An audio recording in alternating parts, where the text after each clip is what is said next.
unbelievably sour conversation. We go from where's my bobblehead to my phone's ringing, I can't turn it off, to I never bring up the fact that I'm a finalist in the St. Louis Magazine Best Radio Guy. This is a conversation we've had. Now we're on to Richard Bland. I don't know where any of this is going. Well, who's Pepe? The frog. He's a frog. All right. And this is a girl? Gail Volva. Oh. Gail Volva's avatar. Looks like Pepe the Frog. Okay. This What woman is looks she- like a frog. What is She's she saying that banty about? she went out with Iggy in 1982. She did? No, you didn't. I'd have been out of Brentwood High School by about 7 years by then. And You asked her out a time or two, I'm assuming. no, she was always dating Chris Bird. He was unavailable. If it weren't for Bird, you'd have gotten her. Maybe. And now she's saying, hi, Tim, you look cute. That's Gail Volva. No, now she's after you. Don't know where she's at. Have you looked her up at all? Yeah, I tried to find her on Facebook. She's not on there. The name's probably not Volva anymore. No, it's Volvo. He probably got married to It's Bird. Have you looked up under Bird? No, I know Chris. Chris is living in the Virgin Islands. And is he married to Gail Volva? No, he's not. Okay, it's just a thought. I'm just trying to follow this. Stubby Applause says, are you confused elderly gentleman, unable to silence your phone? Forget about all of your inadequacies with Tullamore Dew. He's setting me up for a live read. The live read is actually fistful of bourbon, but Tullamore Dew would probably help your cause as well. Doug, maybe that's the best way for you to forget about this Mungan-ass 7 o'clock hour today. It seems like it. A fellow tries to stay informed. He tries to keep up with the news and tries to keep up with sports, what's going on. And we come in here and talk about stupid things that I couldn't possibly be prepared for. And now who's Pepe? I don't know who's Pepe. Why is your phone ringing? I don't know. Who else is nominated for top 4? Oh, all Hubbard. Okay, I just don't know this stuff. You brought it up more than I have. I haven't. You brought it up 3 times already. Why would I bring it up? I apologize. I had like 4 or 5 DMs just, and I'm serious. I had 4 or 5 DMs just saying the show yesterday was one of the funniest I've heard in a long time. And today I've just ruined the first hour of this show, and I apologize. You haven't ruined it at all. No, you haven't ruined it. Yeah, I brought up some stupid topics. Well, that's the show. Of course, I don't think I Plowhawk. Now, you see over there, I just looked over at the Plowhawk, and are you playing Wheel of Fortune? No, just collecting my daily chips for my World Series of Poker. What in the world is going on here? We are a news outlet. Me and Iggy are like the exact same people, only like 30 years apart. I don't play games over here. Well, you played that golf. You showed the Spiderweb Club, right? Like you've Doug, done welcome that. to the Spiderweb Club. What is that? I don't know what that is either. Is it the Batwing? Batwing, I don't play it while I'm not playing. I'm collecting free chips. You literally have collected free chips on air, Pips right? on Pips War. No, I open my chest. Hey, I was just opening my chest. I usually wait till a break. Oh, sorry, Tim. The show was going smoothly. I thought I could roll the wheel. Doug. This is smooth. This is a smooth show. I guess it is. Do you want to support the EDF Group as a sponsor of TMA? Well, it's real simple. Do you have a fire extinguisher where you work? The answer is yes, you certainly do. So, please email the EDF Group at fire@theedfgroup.com so a technician can come out and explain to your team how the EDF Group can save your company money. Again, that email address is fire@theedfgroup.com. The EDF Group is hot and will prevent your facility from having hot fires. Experience the EDF Group difference. Learn more at theedfgroup.com. I get asked all the time by people, if I'm in an accident, what should I do? And while yes, you should call the police, exchange insurance information, and take pictures of the scene, all those things are important. But the most important thing you need to do is hire a personal injury lawyer. This is Doug Biggs from Longo Biggs Injury Law. And if you've been hurt by someone else's negligence, don't take on the insurance company yourself. Insurance companies have teams of people and a playbook designed to keep you running in circles so they can pay you as little money as possible for your accident claim. If you don't have a lawyer, they know you can't bring your claim to court, and they will never give you full value. We recently took an offer from an insurance company without a lawyer on the case from $12,000 to $200,000. You can't get that kind of result without an attorney on your case. Even if you don't hire us, you need to hire a personal injury attorney. Check us out online at longobiggs.com. Hey, Hey, living in the country or in a small town has its benefits. You know your neighbors, you got breathable air, life is good, but slow internet is kind of the way it goes out here. Your video calls are laggy, websites load at a snail's pace. Well, there's one company that can help us folks out here. They're called Whisper, like Whisper, without the H. They bring high-speed internet to rural places. No contracts, no hidden fees, with a satisfaction guarantee or your money back. Check them out at whisperisp.com. Live from the Michelob Ultra Studios, KPN-TFM HD2, Collinsville, St. Louis. This is TMA All Day. Rise and shine, St. Louis. It's the morning after on KPN-TFM HD2, Collinsville, St. Louis. At the morning after STL on YouTube and on TMASTL.com with Tim McKernan, Doug Vaughn, Iggy Strode, The Plowboy, and Action Jackson. 7:07 in St. Louis, you're listening to TMA. From the Michelob Ultra Studios, Timothy Michael McKernan, Douglas Elvin Vaughn, Kenneth Iggy Strode, The Plowhawk, and Action Jackson with you on the program. Doug, let's get them in now. Let's get these calls in. Oh, Yeah, we're going to stare right at the phone the entire morning. That's right. Because we got nothing. There's only 5 of us, and we can't think of a topic. No. If anything, we have too much, and I think we should do 8 hours today. Okay. You interested? I need to know that in I am advance. so busy. I've got doctor's appointments that I haven't set up yet. But I'm frantically. I've got my secretary trying to set up some appointments for me. So Executive I don't think assistant, I'll be please. available for 8 hours. All right, fair enough. Well, then we'll try to jam it in this hole right now that we have. 636-9004-TMA is how you can call in. 314-881-TMA5 is how you can text in. Those are the EDF Group text inbox numbers. And then the Design, Air, Heating, and Cooling email of the day, the morning after at InsideSTL.com. Yesterday we had the announcement that November 11th at the St. Gabriel the Archangel in South St. Louis, we will have TMA Trivia, the remix, the second annual. This year's trivia will test your general sports, entertainment, and St. Louis knowledge, along with some TMA-specific trivia thrown in the mix for all of our lemmings. Doors open at 6:30, trivia underway at 7 p.m. Tickets go on sale this Friday at 8 a.m. It's $45 a person, and you say, hey, Doug, what do you get for that? And this is what Doug says to you. Okay. You can purchase single tickets or a table of up to 8 or anything in between. So you could, let's say you're going to have an MMF that night. Oh. Oh, brisket, perfect for it. I agree with that. Why would brisket be perfect? Lays a nice base. Yeah, And then you wash it down with that gentleman's love. And you can put like little barbecue sauce in the navel. Yeah, dippins. You're going to go, my sweet bestie? Yeah, I like Salt actually and the Smoke? mustard-based one as That's well. a good choice, Carolina mustard. Tickets include food from Salt and Smoke, that brisket you were asking about, Doug, for your MMF. To lay down a base. Correct. That like sits in your colon? Clip that off. Is that where it goes when you lay down a base? Percolates. It's good for anal. Right. Oh. And then beer, all your beer from AB. But you're welcome to bring in your own food and drink as well. Oh, can you? Portion of the proceeds go to the wonderful people at St. Gabriel's as they look to win every city-county championship in every sport. Oh. I think they've done that 7 years in a row, so let's just keep that going. And it's November 11th at St. Gabriel's. So we have that on the program. Now, I have November a really 11th. stupid question before we move on. I am not actually that. taking A questions. really He is. stupid religious question. You said it's St. Gabe's the Archangel. What makes someone an Archangel? Doug? Ooh, that's a good question. As opposed to just an angel? Is it a higher level of angel? I only spent 9 years there, and I don't know if they got to that. You never asked the question?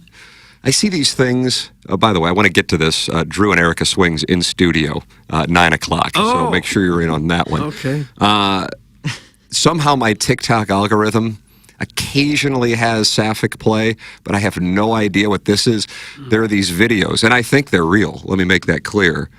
Of people like screaming and gasping is what a skeptic would say is a hologram that somebody created of an angel shooting up out of the sky. Okay. I, of course, know it's real. Yeah. And that's essentially the reaction. It's awe-inspiring. I bet it is. Now, your answer... But I don't know if it's an archangel that is... What is an archangel? The answer, and it's really funny, just the definition is, his role is the chief of angels. So he's basically the Mosaic of angels. Okay. Always goes back I didn't to know. Mosaic. I'd heard that. I always wondered what The an chief archangel. of angels sounds better. All right. So St. Gabriel's the chief angel. I guess that's why they win everything. I thought St. Michael was an archangel. Am I right on that? Well, can there be more than one Hefe? I know we have a lot of priests who listen to the program, and we'll put you right to the front of Father the line. Brown, I should know. It's correct. There's a lot of names Sister I can't Catherine. Monsignor Grundle, Sister Catherine Patricia. It's all there. Monsignor Grundle, so he's in charge. He's the big boss That's of his correct. church. But not every church has a Monsignor, right?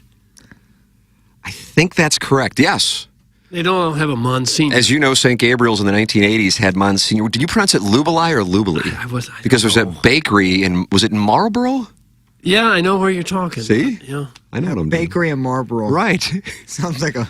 But I think they pronounced it Lubeli's, but our Monsignor at St. Gabriel, the archangel, hail to the chief, was Monsignor Lubeli. And then did he go to Mary Queen of Peace afterwards? I wouldn't know where he went. But then the guy who replaced him was Father Burgoon, but he wasn't a Monsignor. What's that about, 636-9004 TMA? What churches have a Monsignor and which ones don't? I think Why? all churches have a Monsignor. But I just presented an example. Yeah. Okay. Now, it's bad for them because there's no free agency in the priesthood. They can just they can shove you wherever they want. Yeah. Monsignor, you're going to Immaculata. I don't want to. Well, you have to. Episcopalian, Lutherans, Roman Catholics looks to be ones who do not have pastors or bishops. Yeah, I think it spread throughout the Catholic Church, the Monsignor, but I don't know. Presbyterian, we call don't him a have pastor. monsignors. Or a minister. Minister. Reverend. Thank you, Reverend and Minister. Thank you. Parsons. Oh, I like that. Reverend McCracken. We're starting it. We actually are getting a lot of answers in our Okay. text inbox, which makes sense. Hey, Tim, my wife has a theology degree from Fuller Seminary in Los Angeles. You can ask her Doug's question next time you're over for an anal session with Wellington. That's from the recovering alcoholic Gosh. from Belleville and Webster Grove. So I'll get the answer here this afternoon. Okay. I don't think every Catholic church has a Monsignor. I don't think they do. I think they do. I'm sure they have a head priest, but does that automatically makes him a Monsignor? I think it does. In the Catholic, yeah. Okay. Yeah, because you have to have a priest that runs everything. Yeah. That would be the Monsignor. We had Monsignor Dirk in the St. Mary Magdalene. Catholic is much more structured, so I think you Boy, need it that is. head of the table. Yeah. He used to wear the red hat. Presbyterian, it kind of doesn't wander Kinda- around. yeah, You kind gotta of free and just easy. float around. Come and go. Yeah. Got denim on. It didn't have a lot of rules. Oh, yeah. So we'll talk more about that along with Erica and Drew Swings in studio at 9 o'clock. Now, let's give the audience who started following the show in the last week since we appeared in the New York Post. And what was it, a feature on the show? Is that what they did in the New York I don't think it was. They didn't. I didn't read it, but I assume they didn't even mention us, did they? Our video of the interview with the teacher from St. Clair, and her name, of course, was Brianna Coppage. The whole interview was up there? A clip of it, right, Jackson? Yeah. Well, hey, sorry to Sounds bother like you. someone who doesn't Oh, fully know. I said yes. he sounded like he was perturbed. Tim said, just a clip of it, right, Jackson? I said yes, and somehow Okay. that's some sort of... There was a bit of a pause, and then there was Well, it kind takes of me yes. a second to turn my mic off. and Okay. Turn my mic on. I'm doing stuff back here. Yeah, for It's some weird. reason. The button's like introverted, so like it feels like it's off when it's on, and it feels like it's on when it's off. And for some reason, our interview, it took a shot at the Post-Dispatch on the Instagram or Twitter. Our interview took a shot at the Post-Dispatch. Somebody tagged me in it. Well, I interviewed him, but somebody posted excerpt from the Post-Dispatch. It said, and our calls to Brianna Coppage have gone unanswered. And somebody replied, at TMASTL, at Iggy Strode, maybe you should have called Iggy Strode. He could have got it for you.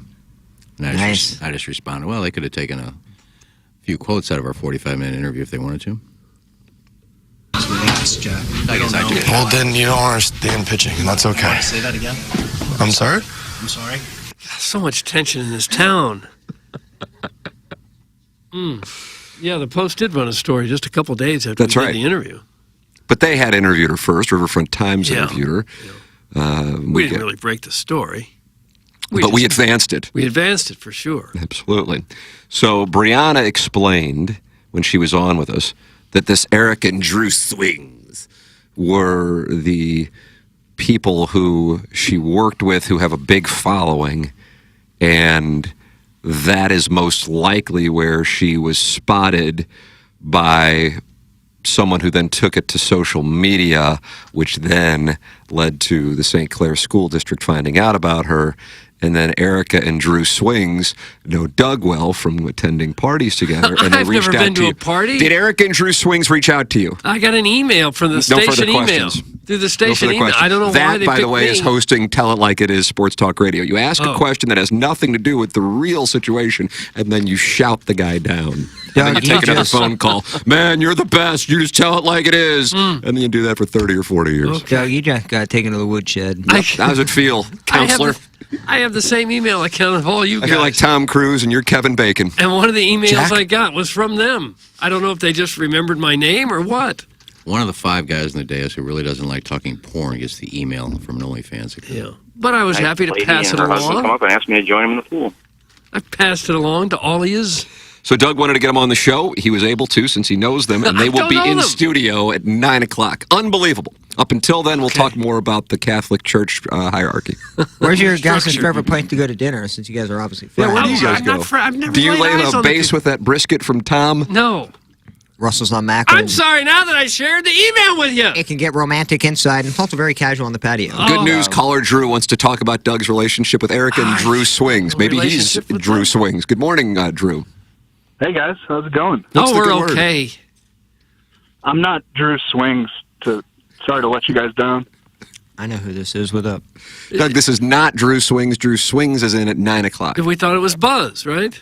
Call her Buzz? Isn't that what you just said? No, never said Oh. Sounds like Buzz. Well, I slept through it.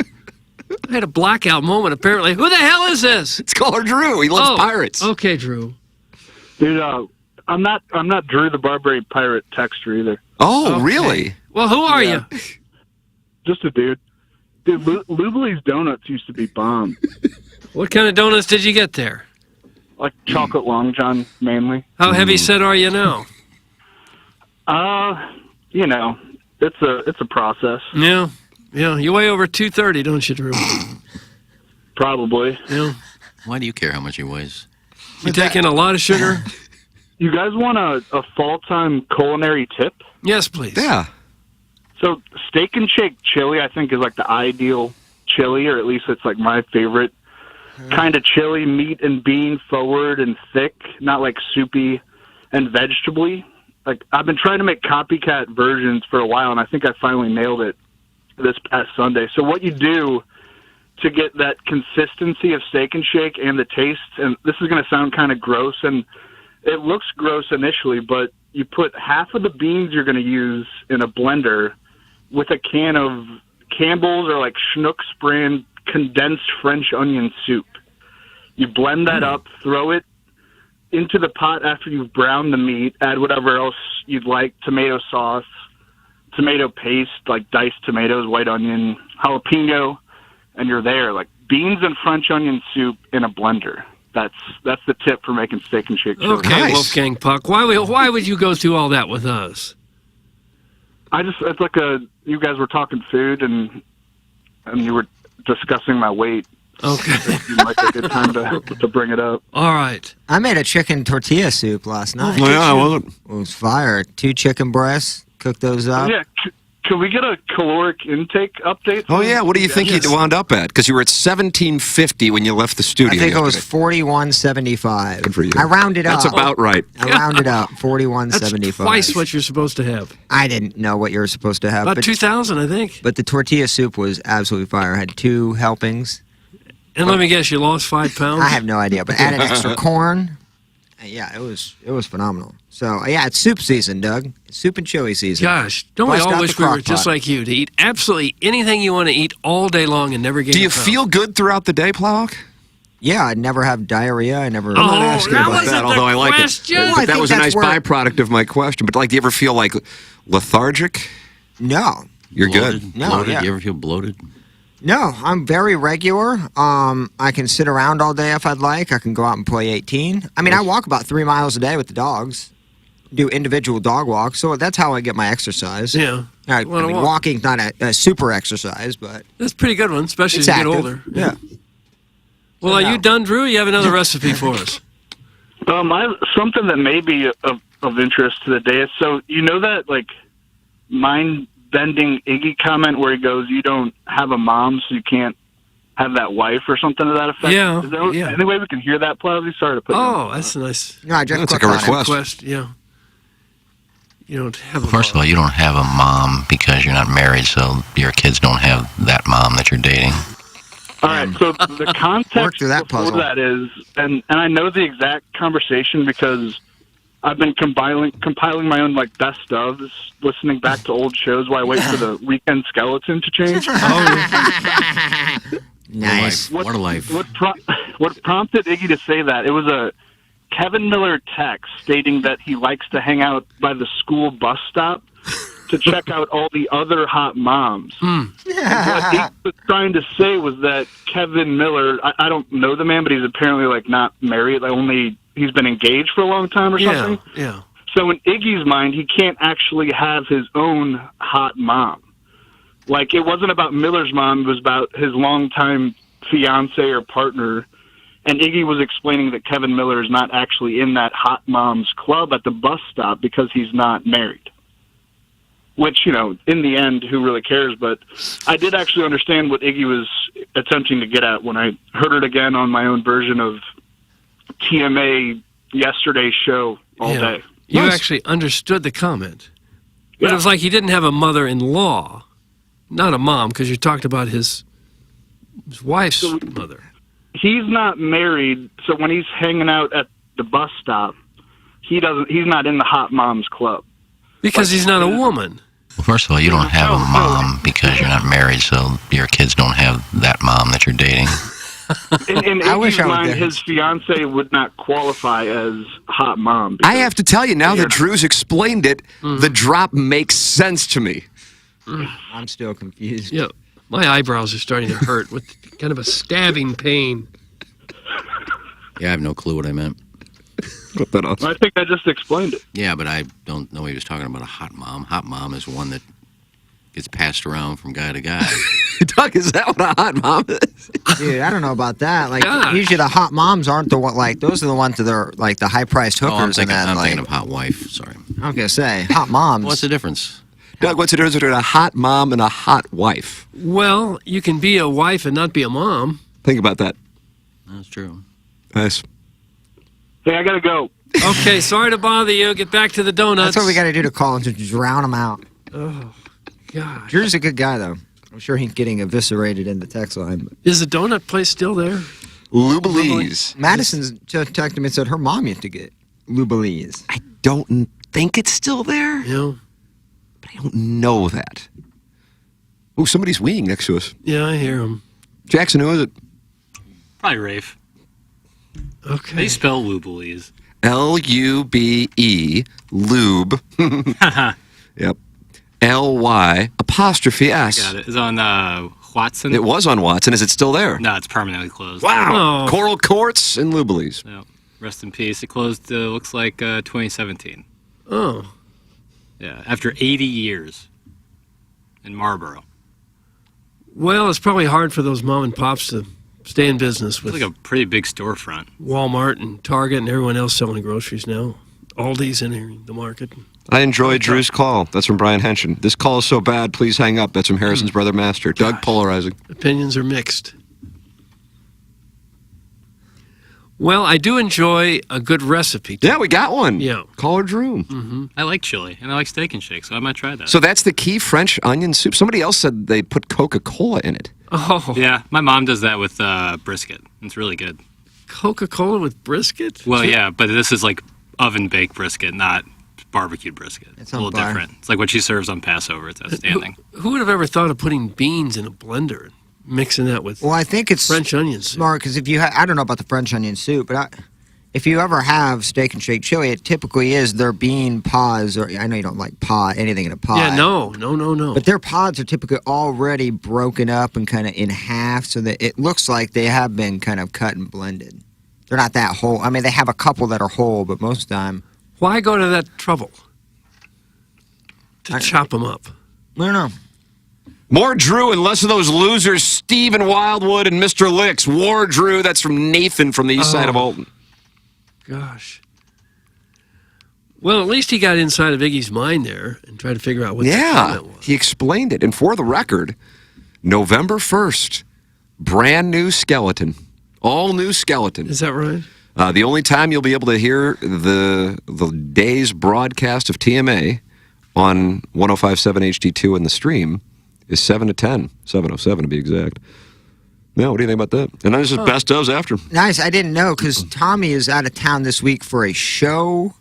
For I think one of the shows, or he's doing something. He's out of town, so we're meeting on Monday. I didn't actually know the full skeleton breakdown. Yeah, it was covered in a meeting last week. So a lot of complaints for you. You've gotten Plowhawk regarding the weekend. It's definitely my fault. And, of course, getting blamed for something you really don't have anything to do with. It'll just be best ofs. We'll be loading them in. We'll intersperse some of my podcast interviews in there. I don't know how do we sift through the profanity, though, because I say the F word because I'm insecure. Somebody's got to sit there and listen to the entire. I know. interview. That's a tough spot.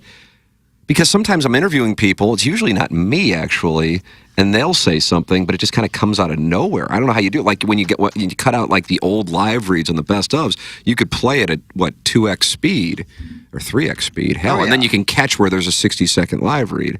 And it's easy because you kind of know how long it's going to be. So right. You're getting a library. This is tough, though. All of a sudden, just an F comes out. So I don't know. Maybe we don't do that. Maybe we just do TMA stuff. I'll tell you what, it would help the inventory to have those, so I'd be fine sifting through it. Because, I mean, I've anticipated this. Really? I like that's a tough one. You sit there for 50 to...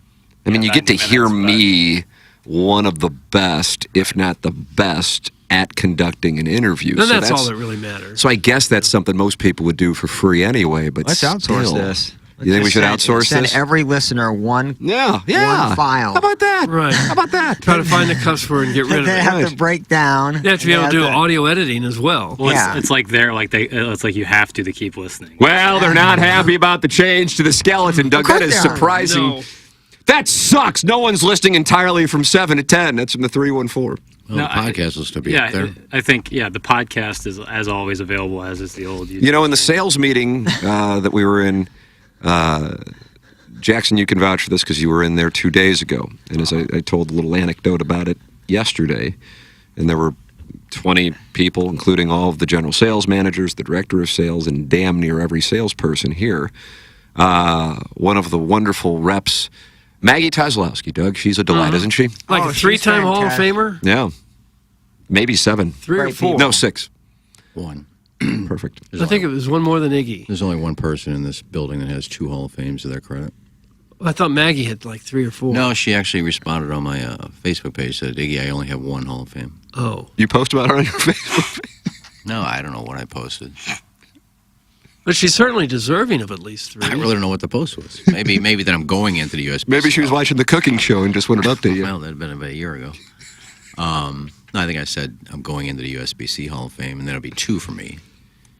And Maggie said, Iggy, I only have 1. But she should be in 3. I agree. She probably should be. I agree. Yeah. Either way, she goes, why are we making the change? A good-natured question. And I said, well, the listeners have requested it, and we try to give the people what they want. And that was the reason. Yeah. That was it. But now, apparently, Doug, it's not what the listeners want. No. I'm telling you, making these people happy. Woo-wee! Full-time job. Well, there's nothing you could do to make everybody happy. In almost any situation. I haven't seen the text on, but I would assume people are just going to be like, oh, they're going to play the same Sinbads over and over again. Is that still the only thing we play, Sinbad interview? We still call it Sinbad radio. Well, we know the truth, so don't listen to it. Yeah, there's certain people. There's some people that just like to bitch to bitch. It doesn't matter. Like when I go out during a live spot. During one of your Hall of Fame induction speeches. No, if I got to go to the bathroom during a live spot, I'm going to just do it during a live spot. Then they start bitching. There he goes leaving again. But then when I'm in here, they tell me to shut up and quit talking. I think we're in a unique spot. I could be wrong on this. Obviously, we're on at the same time as the Riz Show, but I think the Riz Show's camera setup, and perhaps Jackson or Plowhawk, you might know, or maybe you know, Iggy, when the cameras are, they move to whoever is talking for the YouTube broadcast, like there's a director, except there's not a director. In other words, the cameras are essentially audio activated. Like if you're on a Zoom call. Well, sure. You know what I mean? Like the main screen is the person who is speaking. And so on here, everybody is on except Jackson, who's in the Michelob Ultra Studios. And so in a vacuum, without being visible to the people who watch, getting up wouldn't matter. But since we're all on camera at the same time, it just looks like you're like, well, F this, and then you're getting up and leaving. See what I'm saying? So if it were just on me or Doug when we were doing a live read, then nobody would know or even bring it up. You see what I'm saying? For sure, but they also have 5 cameras. That's a part of it, too. So, like, when King Scott talks, the camera switches to him. If we had 5 cameras, we would have some similar to that. Who knew, Doug? Yeah. He has 5 cameras. Maybe Jackson needs a camera. It's high time. There's not really, like, trust me, I have no qualms with being on camera. It's just, there is, real estate is scarce in this booth here. I mean, I can barely get what I have in here on here. Cameras are pretty tiny. Yeah, no doubt. But listen, I just do what I do. Doug, does that answer everything? I don't set up everything. Well, listen, I'm not telling people to F off when I leave. You know, we're probably the only show in this building that goes an hour and 15, hour and 20 minutes without taking a break. You know, and I have a Gatorade and some coffee. If I got to go to the bathroom, I got to go to the bathroom. But I don't just walk on the middle of the show. I wait till Tim's doing a live spot, or you do. And I know that's usually back-to-back live spots. So I have time to go out and go to the bathroom without missing anything. And it's no secret you have a cranky prostate. And I'm not telling people to F off. I'm just, good time to go to the bathroom. Who's Your Daddy is supportive of the change of the skeleton, Plowhawk. So there you go. Yeah. This is a change for the better. I will listen more throughout the day now. These boomer dumbs can figure out how to listen to a podcast. That's some Who's Your Daddy. Oh, just wait. The complaints will happen. So, like, I've anticipated this change. So I've been trying to edit as many best-ofs as I Oh, is that right? possibly can. You've been on a best-of heater? Little bit. I'm going to have to more so. I thought it would be a change at the end of the year. I am glad that it's changing. I just didn't know it'd be November 1st, but that's no problem at all. I don't think there's a lot of right now. boomers listening on the podcast. To be a boomer, you got to be 60 years old. Is that what the cutoff is? Just about. I think it went to about, 1960 or Let's so? find out, Doug. Nice. I think it ends about 1960. It's 1946 to 1964. 64. Okay, so darn near 60. To be fair, Tim, Iggy got up mid-take during the Cardinal off-season conversation 2 days ago, forcing you guys to be interrupted. And that's pretty rude. That's from the Afton Altar, boy. Gosh, come on, Afton. Well, don't worry about what we do in here. Just listen to the show and don't worry about when I walk out for a few minutes and come back. And You think people Just actively listen. worry about that? Well, Brian Henshin's covering the Colts and the show, and he says, that is a lie. Lie, lies, lies. Tell me sweet little lies. You got up during the baseball conversation 2 days ago. Got him. Also, I'm pumped for the new Skelly. Thanks, Plowsy and Jackson. Y'all rule. What the hell we do? Well, that's just the way the thing works. I do it. Other people get credit. That's the way that it works. Just makes it harder for your audience to hear the current show. Most likely a move to force podcasting to increase those numbers. Boy, this guy's really worked up about it. It's the same guy, too. Oh, dude, this Wait, dude's force Leave us alone. Why would it be harder? I think this might be a sketch or a bit. I don't. Because there's no way anybody could really be that upset about it. Like, who cares? Like, and I can tell you, we don't sell numbers. Just FYI. I mean, whatever. I don't give enough. No. That's the You truth. did it. Nice job, Tim. Remember? Just it's just 'cause leave us I mean, alone. if somebody's going to make something up, but whatever, it's fine. Nonetheless, you can't listen just for from- the record, what you're saying is not true. Now, the upside is I have a hole, you have a tongue, and I would like you to taste me. No radio Isn't that the host best- has isn't that the ever best offered that to a listener. Isn't that the best way to handle it, as opposed to just starting to... Oh, So you can't listen from 7 to 10, but you can't listen from 10 to 1. That's when you listen. Novel concept at 10 o'clock. Bring up your app. Boom, there it is. Iggy walks out during discussions. The dais talks about him instead. That's what he's doing. That's some Gary Pinkel's cell phone etiquette. Doug, there's a lot of complaints coming in this morning in the Munganess, St. Louis Actor, all until God, they're so pissed. Well, I don't know Why what does they talk- everybody I don't know what they care? talk about when I leave. I'm not in here. There's not a radio in the bathroom. I don't know. When the listeners start caring about it more than we do, what do? These listeners are banty about a skeleton. They sure are. They're upset about the Dodgers being swept, I guess. I guess. You think that's what people are upset about? I think so. What are you upset about this morning? 314-881-TMA5. We're going to workshop it. It's the EDF Group text inbox. Support the sponsors. That's the name of the game. And if you do that, you know what? Light us up all day long. That's fine. That's all. That's the trade-off. As we say, Doug, cost to do it in business. It's the EDF Group. Support the sponsors. The EDF Group is a sponsor of TMA and the text inbox. Do you have a fire extinguisher where you work? Great. The answer is yes. You certainly do. So please email the EDF Group at fire@theedfgroup.com so a technician can come out and explain to your team how the EDF Group can save your company money. Again, that email address is fire@theedfgroup.com. The EDF Group is hot and will prevent your facility from having hot fires. Experience the EDF Group difference and learn more at the edfgroup.com. Jackson, tell me about Mark Hanna because he's one of the finest people I know. Yeah, he's a great communicator is what he is. He presents Jeremy Rutherford every single Wednesday during the Blues hockey season, and we love him for that. We also love him for his financial wisdom, and not just his financial wisdom, his life wisdom. That's why I work with him. You know, you want someone you can trust in your corner when it comes to your finances, and planning for your financial future is extremely important. I didn't think it was that important until I started working with Mark, and I realized that working with someone like Mark Hanna, or working with any financial advisor really, but I suggest Mark Hanna, it's so important because if you don't know what you're doing, you could be stuck in a position, you could be years behind some of the people, you know, your peers. You don't want to be in that situation. You want to be ahead of the game, and that's ahead of the game, Doug. That's what Mark Hanna's going to do. He's going to put you right ahead of the game. That's why I work with Mark Hanna. That's why you should work with Mark Hanna. His number is 314-889-0503. He's online at evergreenstl.com. And here's the thing. He's like a drug, Doug. He's like a drug. Yeah, because after you get done talking with him, you feel better. Okay. Oh, thank you. Thank you for the serenity you bring me. Thank you for the perspective you bring me, Mark Hanna. Mark Hanna, his new slogan, I'm a drug. He's a prescription. He's a human prescription. He is. Don't be turned. Yeah, I think he said he's going to call himself the Key Bump and just put that on billboards. His nickname should just be RX. That's right, Mark Hanna, RX. The Key Bump. 314-889-0503 or go online at evergreenstl.com. I'm Banty this morning that my shoulder labrum is 90% torn and I have to have surgery next Friday and it will properly screw up my holidays. That's from the little Dutch boy. Yeah. Like people are expressing why they're not happy. Right. Well, just get over it. On the surface, it's attacks on the show or individuals on the program. But now what we're doing is we're going under the surface, and as it turns out, it's another slap tear. Really getting to the root of the issue. Your shoulder hurts, so you're going to yell at us. You don't sell this guy's back. He is upset about the skeleton. Oh, I saw that text. I still think that that's possible. You don't sell numbers, but I guarantee your advertisers ask about them. That's from the 314. The advertisers know about the show, though, so I don't know if they even care. Like, they know who supports. Well, I guess what I can do is offer you 10 to 1 if you want on money, and I'll go up to 100 because I only want to risk $1,000. And if you want to do it, and then you want to talk with 10 of our advertisers, and then we come back, and then we can settle it up. If you're making guarantees, I'm comfortable with that. I'll put my money where my golf is. Is that what you do? Now that you've said that, does your offer of the whole still stand? Oh, my God, yeah. If I'm going to get analingus from a listener? It's kind of like an add-on to any deal. Yeah, they call it added value in the industry. Oh, So I've never I'll heard give of you such a James Carlton's number, Mark Hanna's number, Jamie Burkhart's number, EDF Group's number, So Seth the Goldcamp's number, the listeners are now arguing with us as the new sponsor's number as that'll to be how announced the here within the next shows week or so, is too. sold.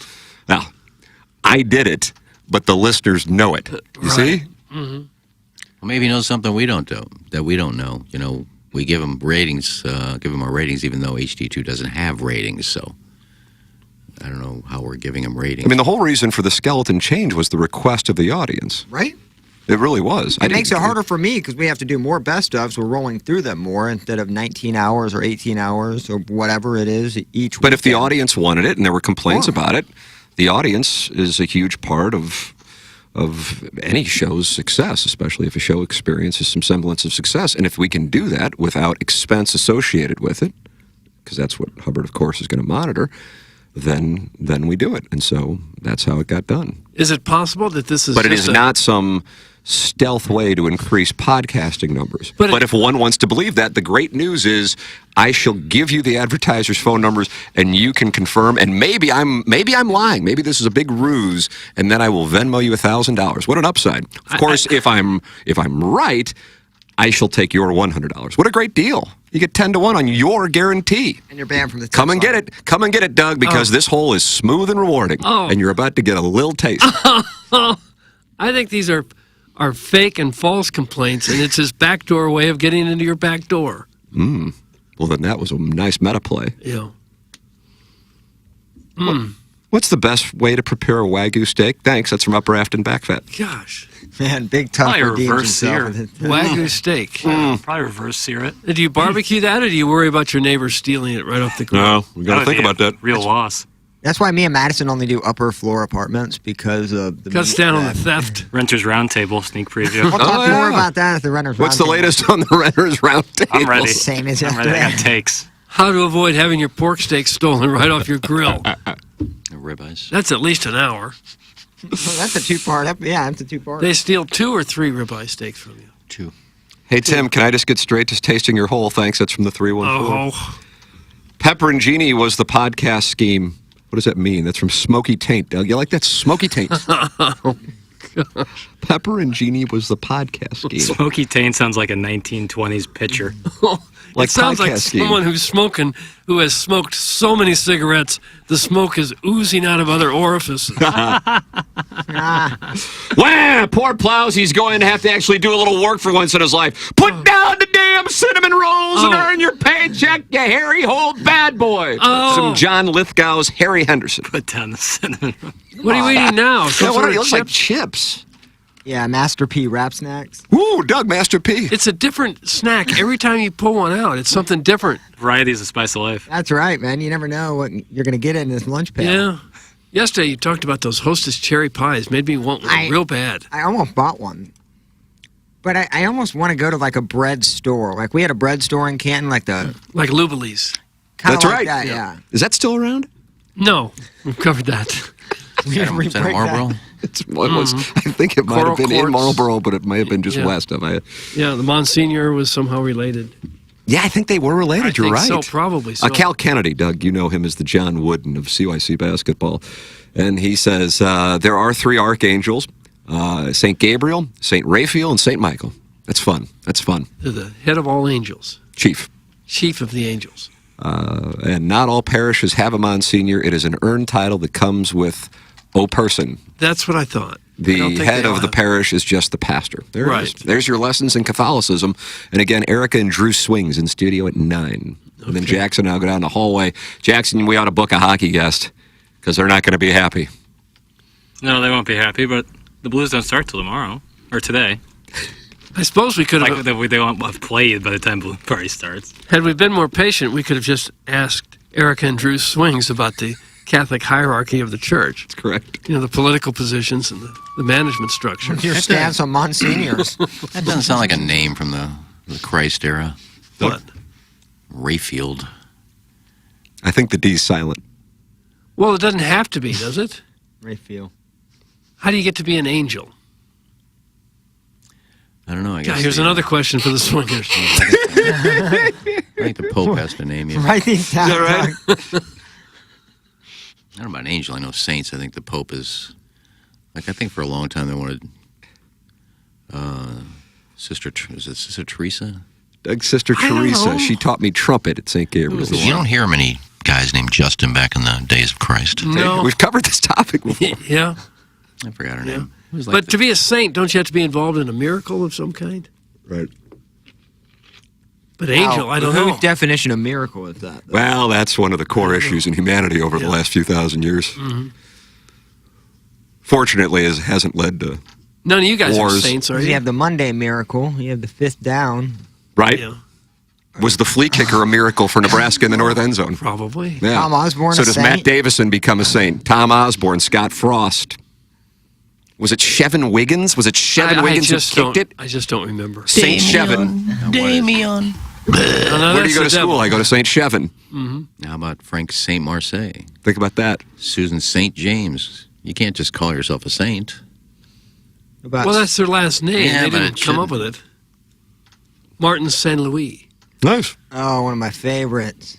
Mark Hanna just texted me, and all I use is my mouth. What? Oh wow! So he does one of those like Huh? hand behind his backs, For what? really showing. Oh, yeah, Tim Burkhardt, who is the buyer from Milagro Tequila, wants to get involved in me collecting $100 for free. Yeah. Unfortunately, I don't think this gentleman's going to take me up on the bet. It's amazing how that works. I'm only available today to talk to this guy from 2 to 3:30. And then he says, also, I saw Olive Garden in Chesterfield Valley last night. Really? No fooling. Yeah. No It's fun. surprise. It's like Tim Burkhardt just went burgering. He sure did. Spotted. It used to be spotted at Tony's in downtown St. Louis. Now it's spotted at the Olive Garden in Chesterfield Getting Valley. the fancy ones. That Chesterfield Valley has virtually every franchise restaurant you can think of. It really It does. says almost everyone, and they're right next to each other. The Cardinals have like executive meetings at like the Cheesecake Factory. I feel like, you know, At 'cause the Galleria? the menu is so big. I feel like Mozeliak and like Marmol look for deals. So that's probably why he was at Olive Garden, soup salad combo. You know, you got the endless pasta dishes. Could be some low-hanging fruit at Olive Garden. Oh, absolutely. You could find a Pick double one A off an picture. olive tree. Easy, Yeah. easy. Gosh, the guy can't even go out to eat dinner and we make fun of him. Tim, I know for a fact that Upper Afton Backpack would put his tongue on your hole. Thanks. That's in the old Appleton stepdad out there on a beautiful morning in Appleton. Old Appleton, enjoying some country time lemonade, just rocking back and forth. What would be Upper Afton? Is that like Seven Holy Founders area? Is that near Grantwood Village? Coriezu? Yeah. Coriezu at your feet where we lay. Think about that. Okay. And how do you, here's another Catholic question. How do you get Corey out of C-O-R? Body, Latin. I took 4 years of it But at shouldn't the there be an University I? School. Shouldn't there be an I after it? Corey? It probably is properly pronounced Coriezu. You know what I mean? Coriezu. But then it sounds like an I sound in there. Even the Coriezu. But then when you Coriezu. pronounce it, you say Coriezu, and you hear that I in there. So Even it's though kind of a sloppy pronunciation. I. Okay. Yeah. Sloppy. All right. I'll tell you both then. I dated a girl who went to Coriezu and is from Upper Afton. Look at that. You have back fat? No, she was hot. Where are they now? She wore those hip, she wore, back then they were called hip huggers. Did you date a lot of these hundreds of women at the same time? Because you're running out of time to date everybody. No, I wouldn't say date. Bang. You just said you dated Just say her. bang. Well, date, have sex with. I just think the gray and the pink would pop. Hey, Okay. Tim, I just asked my wife for her input on the cloth. She said, you, Tim, Jackson, and that show should just stick to sports and the perverted sex stuff. She also added that she prays for us every day. That's from the recovering alcoholic from Yeah. Belleville and Webster Groves. could Don't probably waste your use that. prayers We on- could use on it. me. Doug, Jill St. John had a great rack. Thanks. Yeah, she was a hot number. That's from Joan Jett's Groping Hand. Cliff St. James was Corky the Clown on Channel 5. There he was. And a weatherman. And then he did Fantastic. roofing commercials. Yeah, he was a fantastic performer, what he did. I lived in the 126, and we looked down upon the peeps in the 123. That's from Steve in Wildwood. Is this Afton shaming? Like, is Afton in zip I don't know code what 63126 and 63123? Afton got $1 million homes now. 126 is Sunset Hills Crestwood. What, Afton, the new Kirkwood? I don't think it's there yet. Is it the next? It's not there yet. Could be. Tim, you amaze me with your intelligence every day. That's from Chester Drawers. Yeah, I just think that's something that's like a truth, though. It doesn't need to be said. It's eliminating. It's like gravity. Susan St. James had a sexy, raspy trucker voice. That's from Manupal Eligible. She was on McMillan and Wife with Rock Hudson. And he was a ladies' man. Well, he was gay. Right. Yeah, I watched a docu-series or something about him, and yeah, he was gay. Yeah.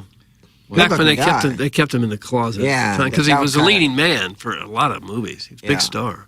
I think we knew that before the documentary, but I don't know if it was a documentary, if it was a yeah, I saw it. It show was that on was. It was on Netflix. Yeah, okay.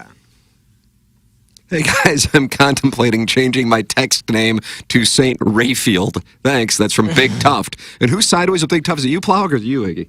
No, he redeemed himself this morning with Oh, that really? text. Which one? The one about St. Rayfield? No, the one about when we were talking about numbers and he wanted to see the Blue Chew numbers. Oh. that was kind of a good one. I didn't see. That was when you just absorbed and didn't read. Yeah. So that was kind of good. Well, Blue Chew was very happy with it. Oh, of course they were.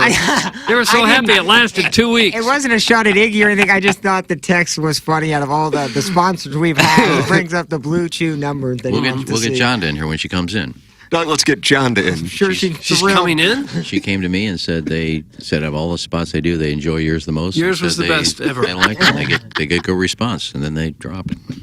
Yeah, that goes hand in hand. You get fantastic response. You cut out that sponsorship immediately.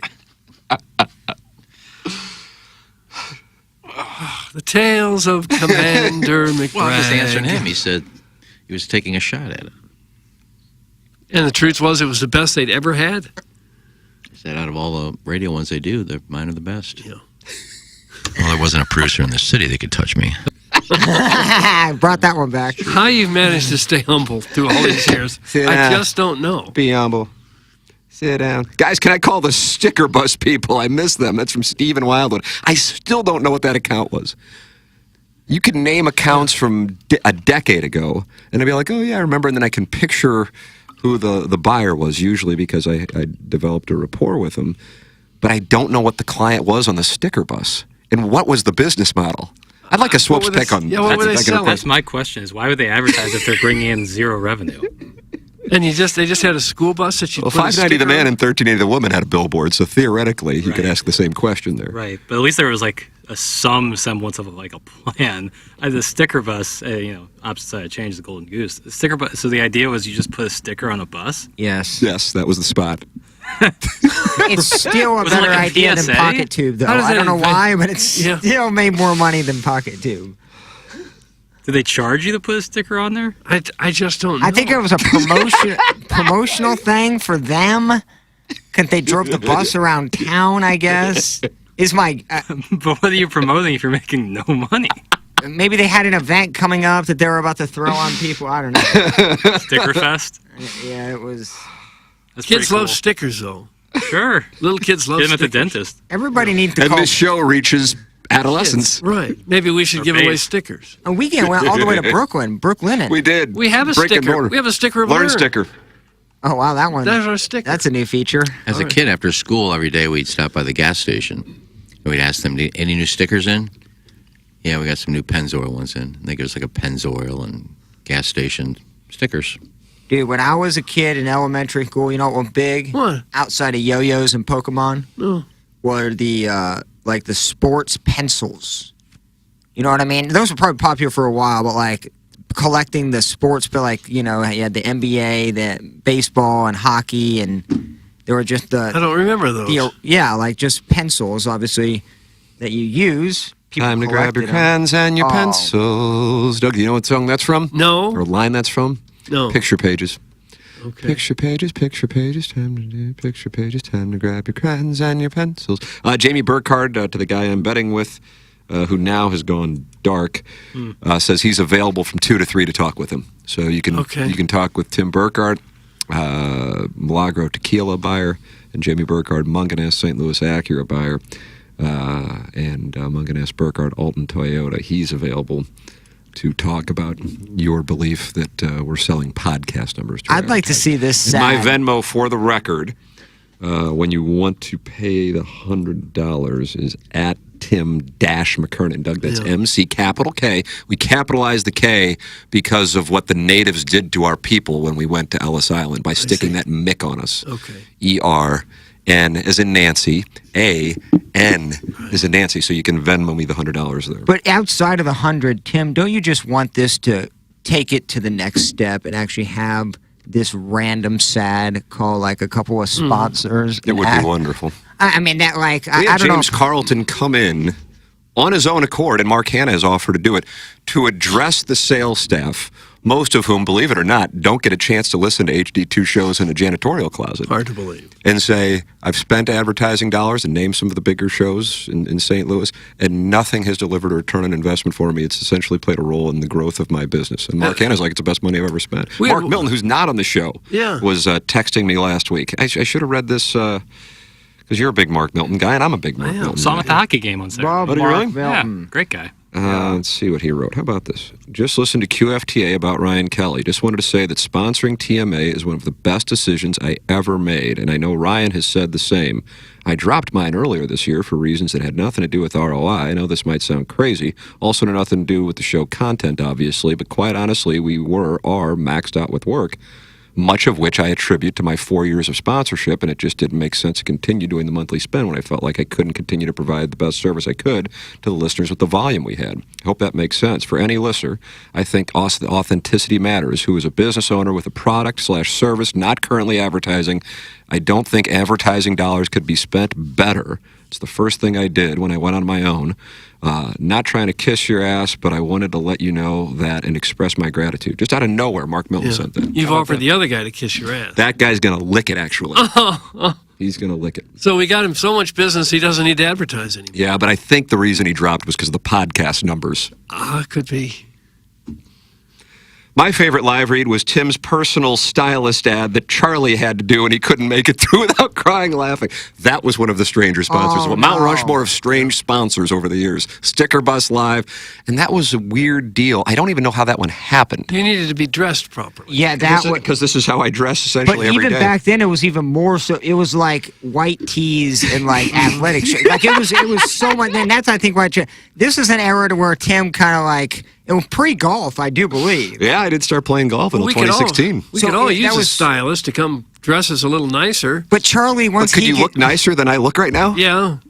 But Charlie, once you get him going in that laughing fit, Yeah, which I he's why I got a love, good giggle fit. It's everybody's laughing. That was one of the funniest times. Yeah, that was good. I think you guys all look hot today. Oh yeah, I got my TMA gear. More gerbil. And it was so cold this morning. It's going to be like 75, 80. I was out That's what yesterday. I brought shorts, but I had a backup pair of jeans in my car. Thank goodness. I was so cold this morning with shorts. I couldn't do it. I had It to was change. perfect yesterday, and I thank Yeah, Iggy anytime we get great weather. And today it looks like it's going to be glorious. Well, I think Shave it'd be and great strokes. if Brooks Brothers or somebody became a sponsor and spruced us up. We could come in here with ascots and things. That It is would be ascot sick. season. Yeah. 78 degrees, high and sunny. But Doug, this might be it. Iggy, is this? Oh, I see next Saturday, 73 degrees and sunny. Perfect for the Gers against the Gamecocks. Yeah, this weekend is Homecoming. a little chilly, but then after that, it warms up again next week. Not in the 80s, but low 70s, mid 70s. Jen from KSHE, the morning show, Jen Williams, saw her in the break room this morning. She goes, I'm going to play golf today. I said, oh, it's going to be a glorious day for it. She goes, it's going to rain. I said, it's going to rain? What app are you looking at? Gonna rain tomorrow, It's by going the to be way. sunny and nice. For our outing with Thorson Woods Wacko and Chairman Stephen I Wildwood. don't know how much, but the percentage-wise, it is high. Doug, that's a problem. I wanna That's a golf so bad. problem. Doug, look, Phoenix Airport, Brooks Brothers. Oh, wow, yeah. How about them? I take a photo. Yeah, wouldn't you like them to dress you? Come in and say, Plowsy, we're going to give you a makeover. I'll be all for it. Sure. Give me a nice fitted suit. That's what we should wear suits. People used to wear suits to go to the radio. My favorite live read was Iggy's Blue Chew, mainly because it only lasted a week once they found out he was just berating the listeners for needing their product. Thanks, that's from Mr. Licks. They actually liked the berating part. It was the best live spot that they'd ever heard. They used my line, chew it and do it. And they started using it in all their ads. It was probably the best because it went like 5-6 minutes. Yeah, it did go a long time. Yeah, they do get a nice bonus. Yeah. Well, half it's make good. You're kind of berating. Don't go soft, That get last some off. 45 seconds. We is would the like real keep read. talking about something else, and then you'd be like, "Yeah, chew it and do it." KG in O-Town with a wonderful callback. Got a dog. Dog's name Dixie, which was actually discussed on this week's QFTA, which I believe is titled "Stop Tickling Me." Doug, is that what this is? I don't know. Jackson texted me and goes, "What should we call this week's episode?" And he said, "How about Stop Tickling Me?" And I told the story. Was it 2005 or 2006? Don't know the years, Tim. In which this was probably the first time, the first of many, KFNS tried to fire the cat, and the general manager, who producer Joe eventually later that year would tell to go F himself and then was terminated, surprisingly. Yeah, it usually happens that way. Called us into his office, and this live endorsement I was doing for a company, large company too, had the most asinine copy. Think of Charlie giggling through my personal stylist live read. That's how I was with this live read for this company. and I could not make it through the live read without laughing at the copy. And so I thought it was obvious to everyone when I said, "Stop tickling me, the cat," that I was just looking to buy time to get out of the fact that I was laughing at the copy of the advertiser that was so ridiculous. And so they called us in. I don't know if Martin was there, but the cat was there for sure. And the general manager, in his defining Matlock moment, looks at us and just hits play and says, and you can hear me say, "Stop tickling me, the cat." And he goes, "Jim, what do you have to say for yourself?" And the cat goes, "You can't be serious. You really think I'm tickling the guy?" And they were getting ready to terminate the cat for tickling me during a live read. And that was 2006. And I got to be honest with you, it's been really strange since then. And what did they say when he said, "Do you really think I'm tickling you?" I mean, like they were dumbfounded that he wasn't tickling me. And then I said in the middle of a commercial that he was tickling me. But they weren't trying to fire me, they were trying to fire him, so then they had to go back to the drawing board and figure out another thing, and then eventually they just fired him even though he had a contract, and then he got a new bathroom. Pink slipped him. Yep. And then brought Bob Fesco in. And that wound up working out, so actually... Donuts in Lewisburg. That's correct, cider. Do we have that drop still? I'd like to hear that, Plowser. I could have been He's like drinking exclaiming it. cider and... It's like a declaration. I mean, I'm going to look in all three of my files. Okay. I'm pretty confident we got that. I'd really like to hear that. I mean, I know we have it. I got 2 flash drives back here. So heavy with files. He was exasperated when he said it. You may have to flash drive that one. I don't know if this...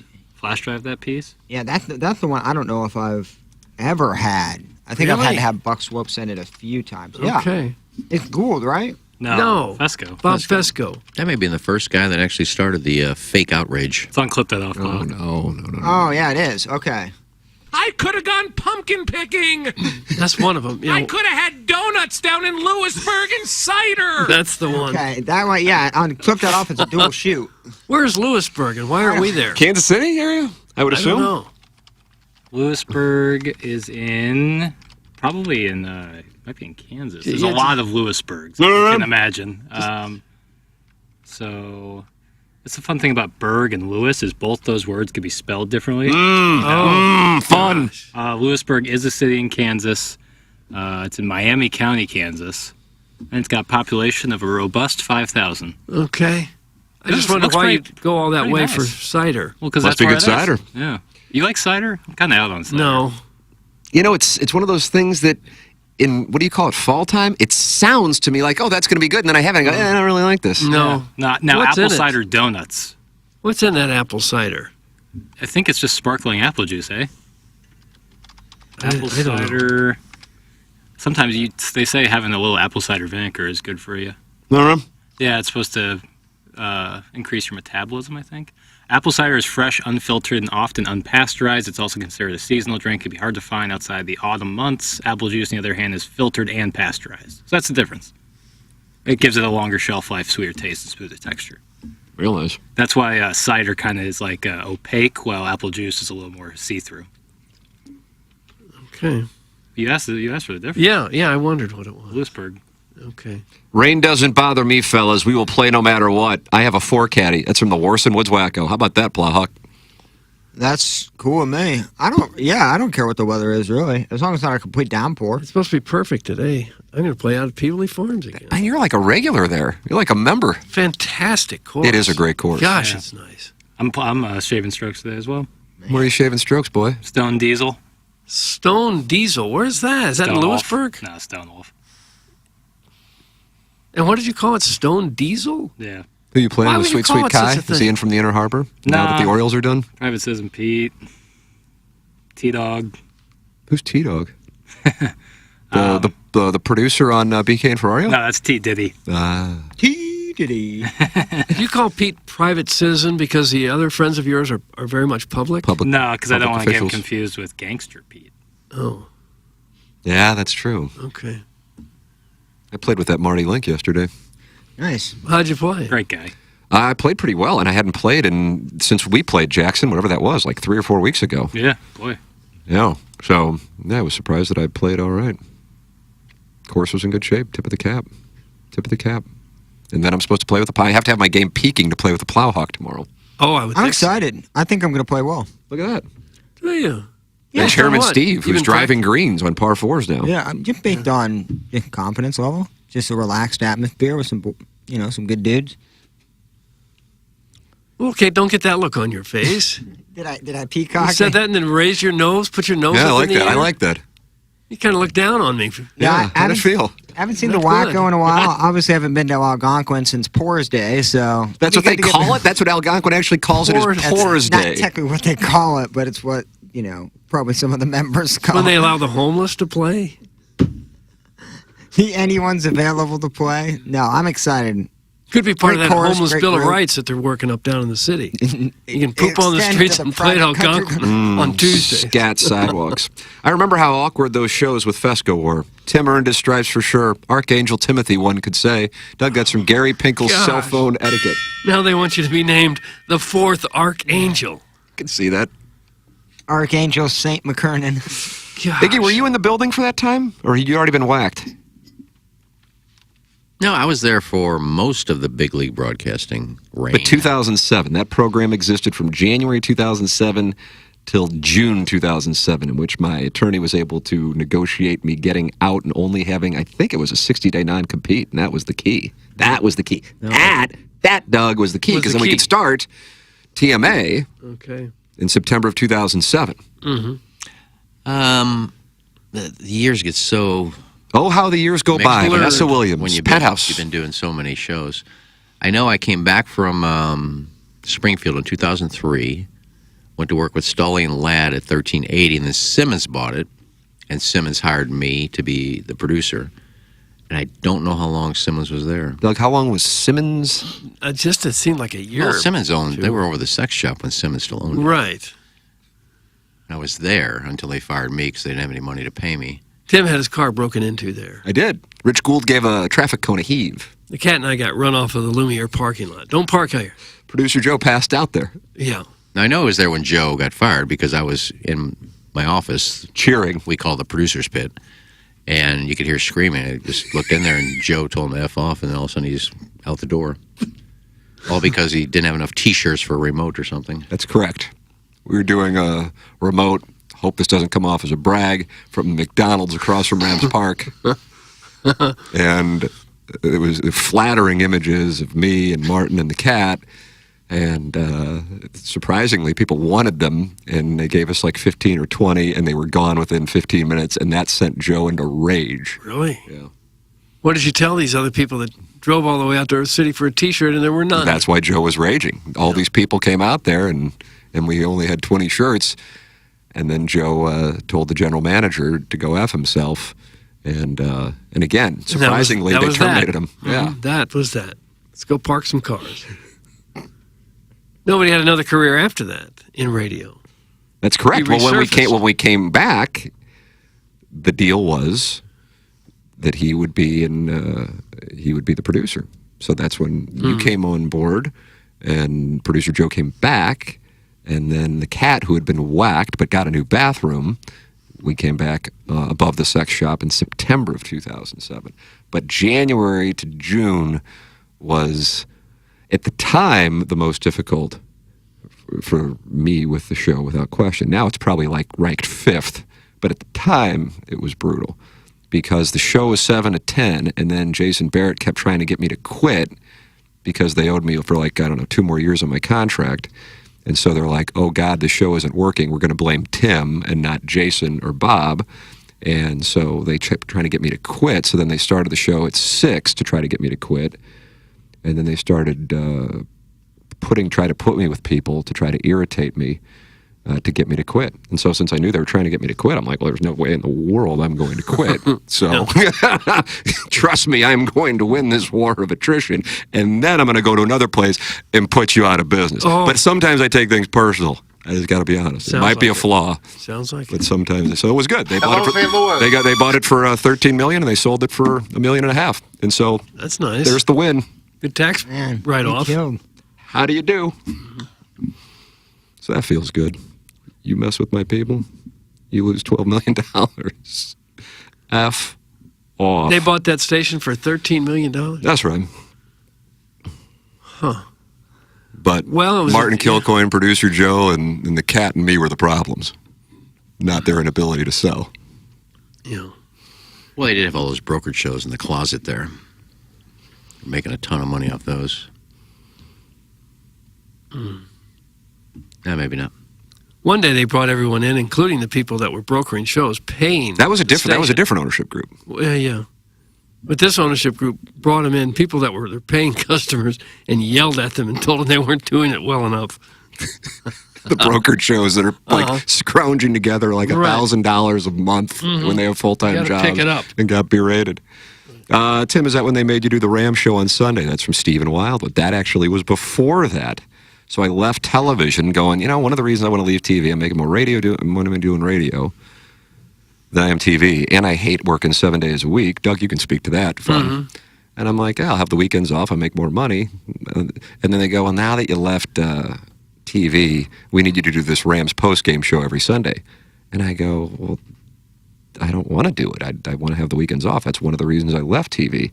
They go, well, if you look at your contract, it says if you're not doing TV, we can ask you to work on the weekends. And I go, oh, my God. You guys wanted me to leave TV. I did it, and now you're... It said that right in the contract? Certainly it wasn't as... Usually contracts are intentionally, the wording is left vague so they can bang you. Once you sign a contract, it's done so you can get banged. The morals clause is the ultimate, because whose morals are we operating by? I produced that show. Oh, is that right? It was me and Slayton.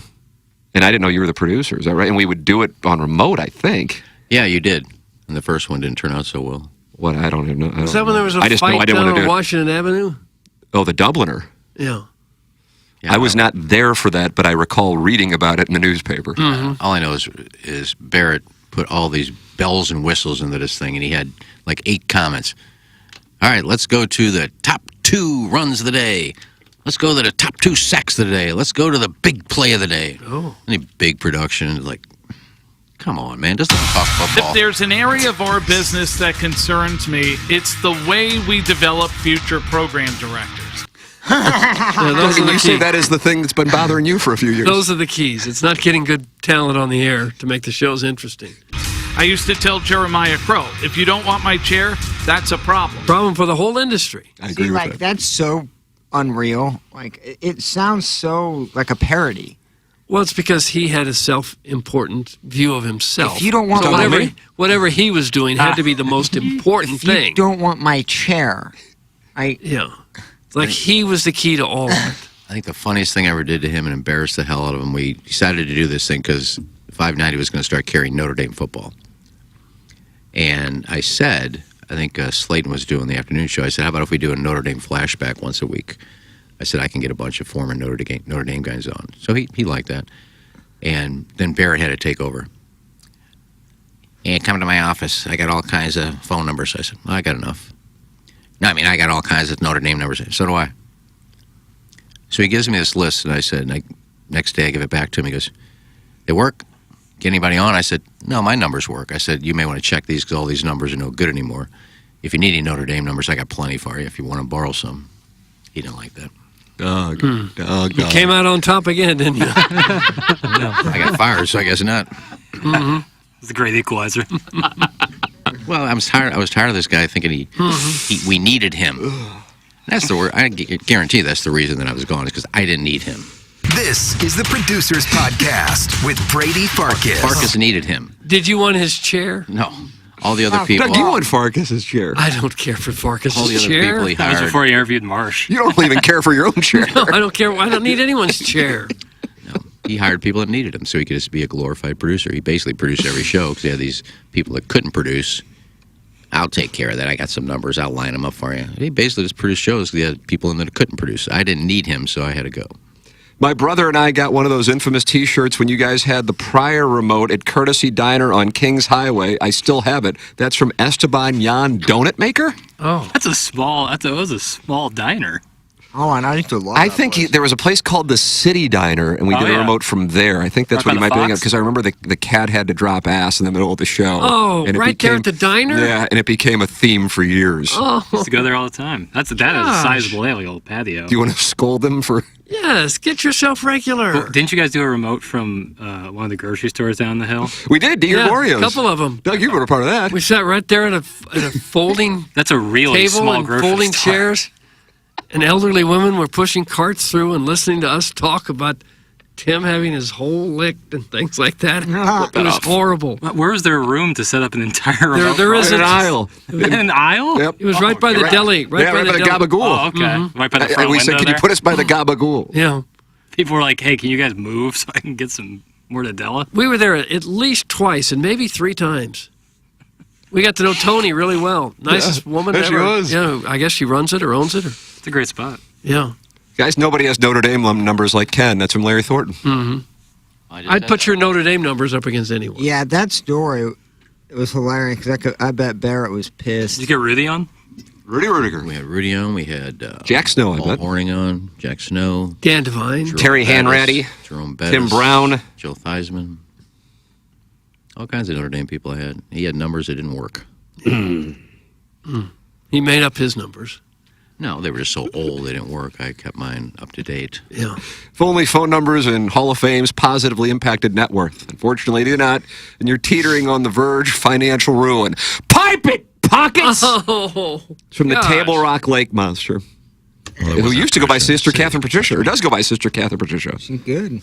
Yeah, money's not everything. Yeah, bury me with the accolades. How about that? How about that, Doug? That's a T-shirt. Bury me with the accolade. Yeah. I'd take the money. Yeah, but Yeah, so would I. I had to find the pick.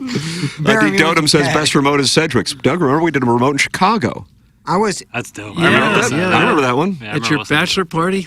Oh, is that when we did it? that. No, it was like 2016. I remember listening on my way down to college. Was it 2015 or Well, then I missed 2016? that. Luke August Weaver made his 2016. debut that weekend, am I right? August 2016. I would bet my life on it. I'd just like to hang out in Doug's chair so I can sniff. Okay. Watch it. Scott's wrinkled ballsack, not his wife. But she is looking to go to Manhattan to engage in coitus with Lisa Ann. She's looking forward to that? Seems like it actually does. He's looking forward to it. Yeah, I think we're all looking forward to it. Mug and Ass is the presenting sponsor. Jamie Burkhardt is making himself available to the gentleman who is going to Venmo me $100. Somebody has just Venmo me, Doug. Did he do it? Who sent me the Venmo? I don't know the gentleman's name. Oh, the 830 Recreator just sent me $5 just for me being me. Oh, gosh. Stop it. A little light. I like the rack.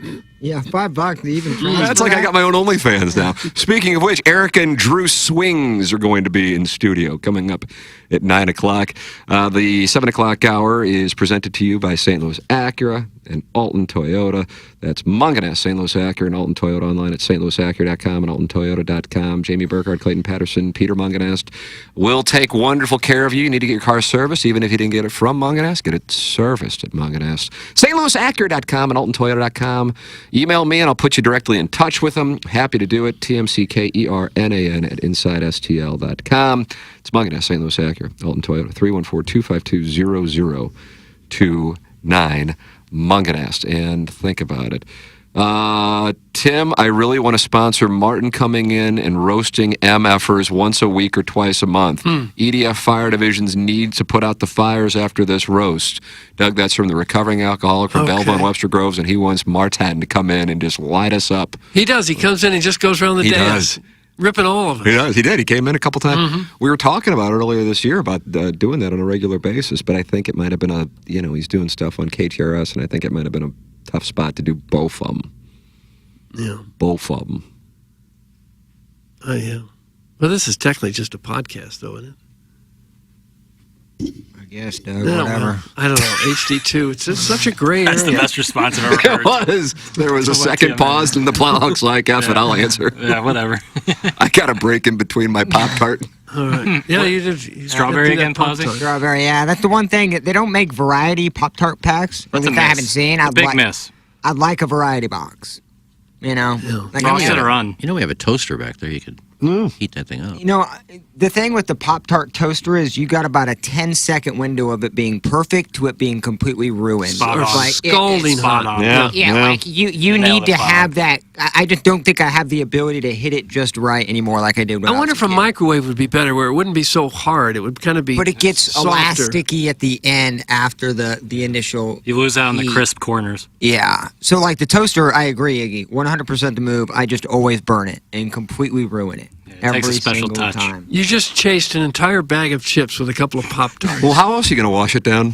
There's probably not another human Especially in those America Master that P just chips. ate what you just ate. Dude, Rap Snacks, I'm telling you for the price, they don't play. They do They don't? not play. They're the best, like literally the best chips in the game. Oh my God, the little boozies. Oh my God. Little boozies. Oh, really? But the best, the Rick Ross, the lemon pepper. Oh, Rick Ross. How about the How's that? Luther Burden chips? Are they pretty good? Have you had those? Yeah, yeah. They are actually really good. Spicy? They're hot. Is that made by Vienna? I don't know who makes them. Old Vienna. Yeah, Vienna. Oh, yeah. That's a good brand. Just My overall. buddy a dropped really some good off chip. last week. I gave them to the promotion staff. I snagged a bag. Oh, Luther makes a good chunk of change on that. Good for him. Does he? Oh, I assume. Doug, Mr. Licks is sending in a picture of a car, and I don't know why. It's a Mercedes, it looks like a Mercedes Is that the license SUV. plate he's going for? I don't know. What is it? Jackson, do you see this? Plowhawk, do you see this in the text I inbox? don't know the significance of why it matters. It's got a John Burroughs and a Tennessee Volunteer sticker Now, on it. Oh, what it's does a that show mean? of wealth. It's a show of great wealth. Oh, here it is. Mercedes I guess that there was a little message before the image. Imagine spending the money to send your kids to John Burroughs, and then you send your kid to a dumb SEC school. Oh. Mr. Licks. Well, my niece Well, goes to Florida or Tennessee. Vanderbilt are good schools. Yeah, damn right. Oh, my Florida- niece goes to Tennessee. It's a great school. I saw a recent ranking that had Florida the #1 public school in America. Have you Number seen one the price to public that place? It's hard to get in. It's like 60 grand. So many too. people want to go there. It's hard A Yeah. to lot of in-state. Yeah, Yeah, a lot of South Florida comes up to the northern part. yeah. They don't And go goes to to Miami. Gainesville. Yeah, they go Well, to most Florida. kids in Florida go in-state because of the prepay laws down there. What if they want to be great journalists? Do they come to Columbia? No. Okay. Seems like a miss. I did actually know a guy who came up from Fort Lauderdale, went to Mizzou Journalism School. So I guess I was wrong there. Doug, do you call it Lottie Dottie? I don't. Down there, it's just Lauderdale. Or Broward County. Keon Dooling, Clarence Gilbert. Right. Yeah, I prefer Broward to Dade. Okay. Rank Mount Rushmore of counties in Florida. Better county. Like no. Mount Rushmore of Florida County. Seminole County. A little more tame than Dade. Dade County's kind of a wild and crazy Lee place. County. That's a nice. I would say, I'm going to go Lee, Dade, Broward, Palm Beach. I don't even know how. I don't even know what else would be acceptable. Well, in how that. about Pinellas or Seminole. Hillsborough? That's the Tampa area. Those are nice places. What county would Naples be in? Lee. Lee, Dade, Broward, Palm Beach. It's like an Insta ship. I don't even think it's Yeah. debatable. Lee is pretty much everything south of the airport down there. All right. Yeah, I mean, you got Naples, then you got Captiva. Fort Miami Myers. and Broward. Unless you would take the Tampa County. Which one is that again? Is that Pinellas? Hillsborough is Tampa. Pinellas is St. Petersburg. Got it. And what's nicer? I've not done a lot of tamping, so which one's nicer? St. Pete's nicer than Tampa? Depends on what you're looking Probably. for. Depends. I'm looking for ass. Tampa. Perfect. Keisha Gray, Doug. Okay. But she fell into the bay there. No, that So was it's- Lana Rhodes. Oh, so that's a dangerous area. Falling into Tampa Bay.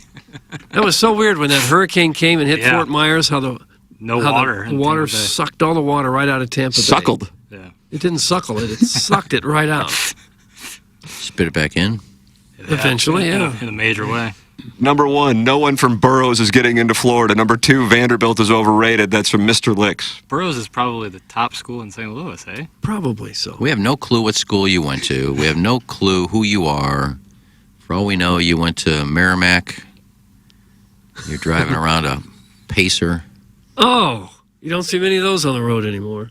Well, he's keeping it alive as long as he can. But his shot was at the University of Tennessee, right? That was That's correct. I'm sure And that somebody spent money to send their child to Burroughs, and then the child decided to take that education and go to Knoxville. That was what his observation was with sending in the picture of the vehicle with the school stickers. I believe that's what that was about. In a vacuum, I'm just like, why is there a picture of a Mercedes SUV in our text inbox? Oh, I'm sure the University of Tennessee has turned out some great graduates. Peyton Manning among them. Rondo. Yeah. If you're not in Palm Beach County, you're Mr. Licks. He's in, how do you pronounce it, Ocala? Yeah, Yeah, Ocala. Ocala. That's where John Travolta lives. Worst country. And I believe that's And Louis where Oosthuizen. Louis Oosthuizen has horses there.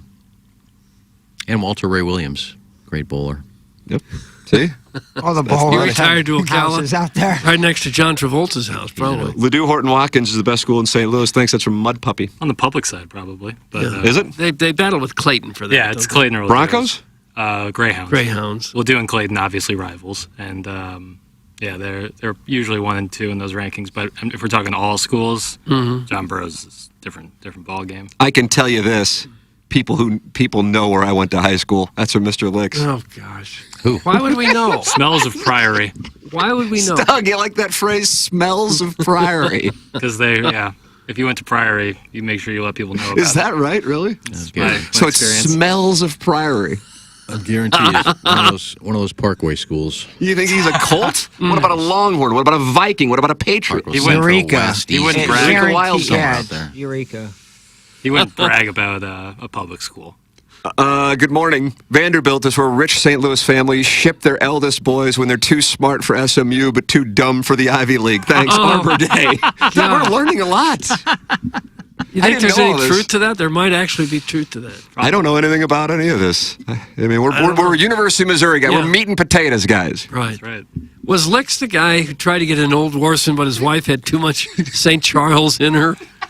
Yeah, that they the like, same guy? They like questioned if this was the right place. That was I don't believe it was Mr. That was a story a friend of mine told me about. Well, maybe it was Mr. Licks telling the story, and then I remember telling it to a friend of mine who is a member there, and he really enjoyed the anecdote. Doesn't necessarily validate that it occurred, but I think Mr. Licks called in and said this couple wanted to get in, and the wife was from St. Charles, and the board said the wife has too much St. Charles in her. There's another T-shirt. Just a little bit too much. Can you imagine that in a boardroom? Would do. No, we really like him, but the wife just has too much St. Charles in her.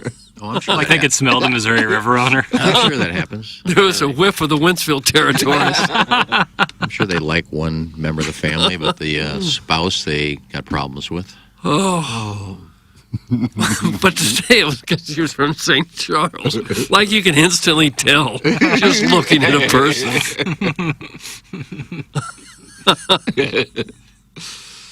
Orson Woods Wacko says he knows Mr. Licks, and Mr. Licks went to Ursuline. Oh, he did. What are the chances? How's that? He's transitioning. I didn't even realize that was. Mr. Licks went to Windsor and is just a Hoosier playing dress up behind his keyboard. F off, pal! Oh. That's from Mr. Fong, and he owns a dildo shop. You think with all this transitioning stuff going on, there'll be a time when boys can get into girls' schools and vice versa? I do. I'm not necessarily thinking transitioning so much as I'm thinking I wonder if the all boys and all girls schools will exist years from now. That's what I'm. That'd be a shame because I think you probably do learn better if it's just boys or just girls. Because you take the flirting and the testosterone out of some of the classes, you do better. I think. Yeah, but in between classes, see you find peace over there, you give her a head nod. You know what's up. I'm not saying it's not more fun to go to a mixed school. I'm saying for learning, I think it's better for all boys and all girls. We had one high school, so like our private high school was in Peoria if we wanted to go, but like it blew me away the male or the female male all male school all female school because I never did it, never. Once. I never did either. You know your school is not really good if all the boys are gone in October for deer hunting? Oh, that's My school St. Charles sucked there. then. Somebody sent me a picture. A friend of mine sent me a picture the other day and said, "Do you recognize this person?" And it was a female. I said, "I don't know who that is, but she's hot." Gail Volva. I said, "I don't know. She's hot." And he goes, "That's John. You used to bowl with him." A male who has become a female. And my first response is, "I don't know, but she's hot." You gonna bang John, bro? You're interested. Yeah, maybe. You are interested. I was at the time. When I found out it was some dude I used to bowl with. Maybe not. Oh, gosh. Send your emails in. Design Air Heating and Cooling email of the day. This might be it, Doug. This might be it. This might be it. Okay. It's time to get the furnace tuned up. All right, enough. We talked about it here for a month. Let's get it taken care of because, hey, here's the deal. We got a high of 58 on Sunday. It's about to get real. Yeah. Okay? Now let's make sure our furnaces are working. Can't hear complaints in November when it's a high of 45 and you're going, oh, my furnace doesn't work. Well, we've been telling you now to go to designairservice.com and work with the great Seth Goldcamp of Design Air Heating and Cooling. His service techs will come out and take care of it quick, fast, and in a hurry, I can tell you, because they just did it 2 weeks ago at our home. Doug's a client. I'm a client. Why don't you become a client as well? It's Design Air Heating and Cooling, sponsor of our email of the day, and also the official HVAC provider of TMA and the Tim McKernan Show podcast. This week's edition, QFTA, Stop Tickling Me. Stop Tickling Me is its title. Jackson, tell me about your hair.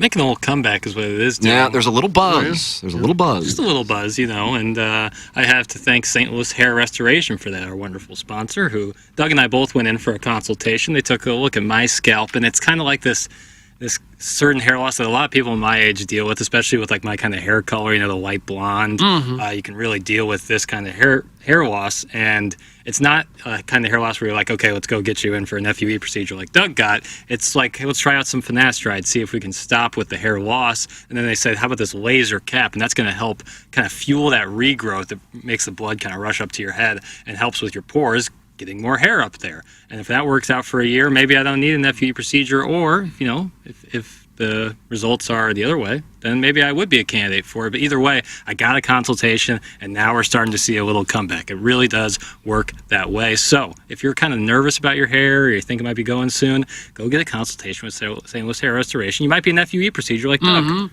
Yeah, that's what I had.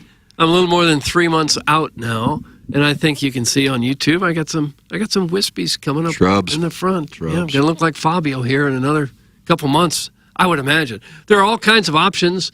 It's not just one thing or another. It depends on your age and your certain situation. That's why that initial consultation with Greg Kryling and Dr. Palinga is more educational. Really, they truly want you to understand how it works, why it works, and the differences in the techniques that are out there. Their main goal is to guide you in the right direction to make the best decision for yourself. And for me, they decided it was the FUE procedure, where they take some grafts on the side and the back of your head and transplant them to where you are thin. That's what I had done. No pain involved at all. Does take a little, a few days to recover from that, so you don't damage it somehow, damage the follicles. And then it's pretty much life as normal. You put on a golf or baseball hat for week, 2 weeks, whatever, until the hair grows back, until you're comfortable with it. And then you're good to go. Then you just sit back and wait for the follicles to grow, Jackie Papers. Nice. That's what they told me. They said, called you Jackie Papers. Jackie Papers, you just sit back and wait for the follicles to grow. And that's where I am now, thanks to the great work from Dr. Palinga, who's certainly one of the best in the business. The name of the business, again, St. Louis Hair Restoration. Their website, stlouishairrestoration.com. There it is. Unique home market, that is for sure, at this moment in U.S. real estate history. If you are looking to buy a home or you are looking to sell a home, work with a listener of the program, and his name is Jeff Lotman, and he is with Compass Realty. It is a really unique time, but if you need to buy a home, then you know the inventory is low, and you might need some inside word to find out what houses might be coming on the market, and Jeff Lotman has been doing it in 22 years in St. Louis and has sold $500 million worth of real estate. How do you do? I mean, how do you do? It's a lot of real estate. My goodness. That's Jeff Lotman of Compass Realty, and he's got a website. Let me look it up. Here it is, JEFFLOTTMANN.com. That's JEFFLOTTMANN.com. Rolls off the tongue, doesn't it? It certainly does. Want to try it out for yourself? JEFFLOTTMANN.com. There it is. Yeah, Jeff it's not Lotman, that hard. Compass Realty. Send your emails in, Design Air Heating and Cooling email today. The morning after at InsideSTL.com. Text in 314-881-TMA5 EDF Group text inbox. And, of course, you're always welcome to call in like caller Drew did to talk about chili recipes from Steak and Shake, 636-9004 TMA. We actually have, kind of intriguing sports topics in the next segment. We do? I know. What? I'm uncomfortable with it, but we do. We got some breaking Missouri football recruiting news. Huh. Blues I was texting with the Colonel about this. Got the Blues tonight. Doug Armstrong with a soundbite that no matter what, you're going to react to it. Really? And then some stuff going on and going back and forth in the baseball playoffs. I mean, am I missing anything, Jackson, on this deep tease? I was texting Jackson with all these sound bites like at 6 this morning. I go, hey, I got a lot of stuff here, boys. Yeah. Oh, Justin Verlander's victory speech. Mm-hmm. Yeah. Friend of the show, Jeff Passan's going to be on. Of course, not calling in, but we got a soundbite from him. Okay. And then, naturally, we segue from that to Erica and Drew Swings in studio on the YouTube cameras at 9 o'clock. Okay. And then we got the Design, Air, Heating, and Cooling email today, and then we got Balloon Party at 10 o'clock, and that's presented by Munganess, St. Louis Acura, and Alton Toyota. And Jackson, what do we have today is the Blues open up the season just 12 hours from now in Texas. On top of the Little Piddle Sports Business newsletter, we're going to have a wide berth Thursday. Wide berth, so you got nothing. Well, I mean, we're coming off of a show where we had the Doug Armstrong presser and Taylor Twellman in the same show. Yep. I mean, come on. Okay. So, yeah, it's a wide berth Thursday. I guess I'll sit out there outside for the... No. Well... Oh, you got to be in here for this. Well, they need both mics. Well, come here and sit on my lap. I'll just go stand in the corner like I'm getting cucked. Put that off. You can wear this cuck hat that we have. Oh, yeah, we have a dunce cap. We used to. Where'd it go? That's in the other studio. Oh, it's up here. Oh, yeah, and it actually says cuck on it. It's great. All right, Erica and Drew Swings coming up in studio at 9 o'clock hour. Big things are, and then this wide berth Thursday on Balloon Party. So we got a lot. It's good that this today at Balloon Party that you do have the wide berth, right? So that you didn't really have to plan anything. Oh, serious charge. Okay, sorry. Piddle's Business Journal. Yeah, the sports business newsletter, Doug. Okay. Yeah, it's all coming your way. Here's what you got. There, you're taken care of for the next 2.5 hours. This is TMA from the Michelob Ultra Studios. Bill. Live from the Michelob Ultra Studios, KPNT-FM HD2, Collinsville, St. Louis. This is TMA All Day.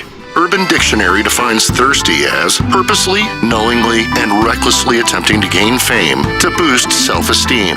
So, are you thirsty? Well, TMA has you covered. Become a part of the 2023 TMA Listener of the Month Club. You nominate yourself for a monthly award. And if you win, you get recognition and stuff to help you satisfy that insatiable thirst. We're talking January, February, March, April, May, June, July, August, September, October, November, etc. Go to TMASTL.com or the TMA app. Give us your name, a photo, and other pertinent information. Tell us why you deserve to be TMA Listener of the Month. And if you don't want to use your real name or photo, we don't really care. The TMA Listener of the Month. Get recognized just for being you, or fake you, or whatever. Quenched by Milagro Tequila. Welcome to the brighter side of tequila with Milagro in the morning after on KPNT HD2.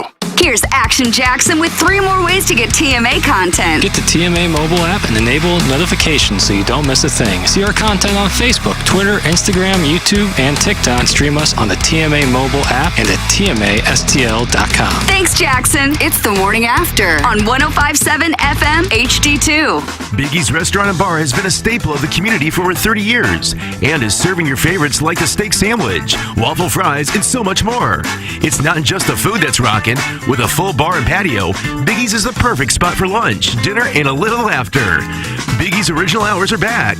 Open 11 a.m. till midnight, Wednesday, Thursday, and Sunday. And 11 a.m. till 1 a.m. on Friday and Saturday. Check out the full menu at biggiesrestaurant.com and stop in today.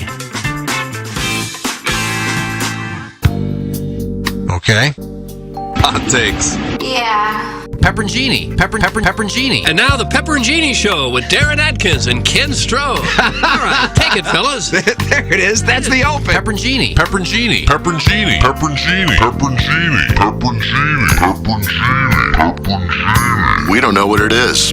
We don't understand the name. We just know it's stupid. And it's available every weekday, featuring Iggy and the Plowboy.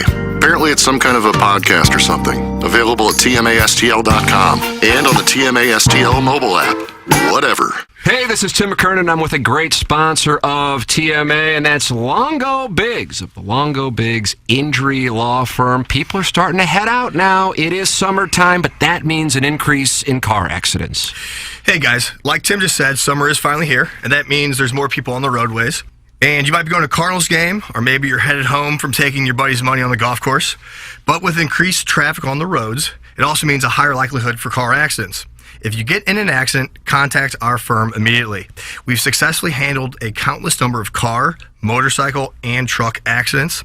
And if you go to our website, you will see we have received awards for doing so. We will make the process easy for you while maximizing the compensation you receive. go to our website or Google Longo Biggs Injury Law. The choice of a lawyer is an important decision and should not be based solely upon advertisements. TMA presents their second ever trivia night, November 11th at Tim's alma mater, St. Gabe's, starting at 7:30 p.m. A little different than last year. Not just TMA trivia, all trivia, sports, entertainment, STL-centric, and a few rounds of TMA trivia thrown in for good measure. And it's hosted by Tim, Doug, Iggy, Plowsy, Action Jackson, and whoever else is on the show. You can purchase single tickets, tables of 8, or anything in between. Tickets go on sale this Friday at 8 a.m. and are $45 a person. A portion of the proceeds from the event will go to St. Gabe's. Tickets include food from Salt and Smoke and all your Anheuser-Busch beer. But feel free to bring your own food and drink too. Another TMA Trivia Night, November 11th. Get more info and find out how to buy tickets at tmastl.com. When we think of a real estate agent, we think of somebody simply selling our home or finding us a new one. I mean, they're all the same, right? Okay, here's the comps. We'll take some pics, we'll post them, and I'll get back to you, okay? A home is life-changing, and your real estate agent should reflect that. Honesty, integrity, and someone who will go above and beyond to make your dreams come true. The Jeff Lotman Group with Compass Realty. We're different because you're different. We want what you want. Experience the difference today at jefflotman.com, bringing people and properties together. Hey, you know, living in the country or in a small town has its benefits. You know your neighbors, you got breathable air, life is good, but slow internet is kind of the way it goes out here. Your video calls are laggy, websites load at a snail's pace. Well, there's one company that can help us folks out here. They're called Whisper, like whisper without the H. They bring high-speed internet to rural places. No contracts, no hidden fees, with a satisfaction guarantee or your money back. Check them out at whisperisp.com. Hey, if you like the morning after, check out Balloon Party on 101 ESPN. HD1, by the way. It's sports talk with Tim McKernan and Action Jackson from 10 a.m. to 11 a.m. each weekday, right after the morning after. It's the worst named show in the history of radio, but the content's pretty good, so check it out on 101 ESPN or get the podcast on the TMA app. Come back. Now, back to the morning after on KPNT HD2, Collinsville, St. Louis.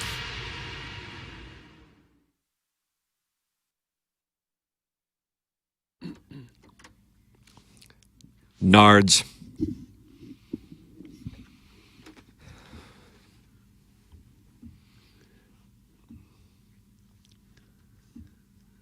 No, that's a woman there. Strangers at sea. So good. You ever prayed to a deity of your choice that a woman's son would make love to you? Not yet, no. No, I have not. Well, that's what this is. I think it is.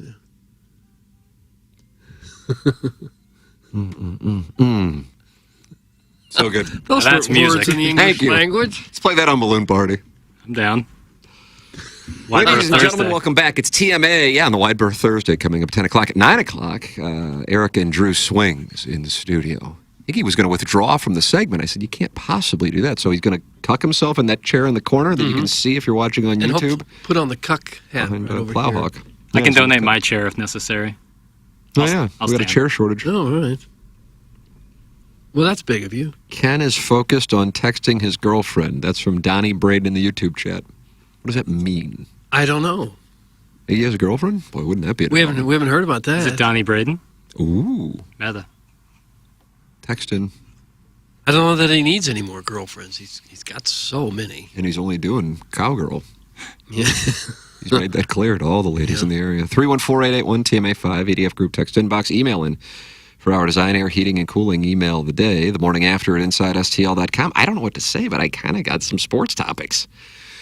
Doug, here you go. What do you want? We could Say touch it. on them. We could touch on them. Because we got sound galore. Doug Armstrong. Did you happen to hear Doug Armstrong's press conference I did yesterday? not. We carried it live on Balloon Party, and Jeremy Rutherford said he was going to take questions that he received on TMA from our listeners and then ask them to Doug Armstrong. I never heard him ask about the latrines in the press box, so I'm a little pissed about that because I know our audience wanted to hear about It's a that. missed opportunity. But he did ask about realistic expectations for the team. Now, listen closely to this, and Plowhawk, you in particular, and I'm curious what you think once you hear what he said.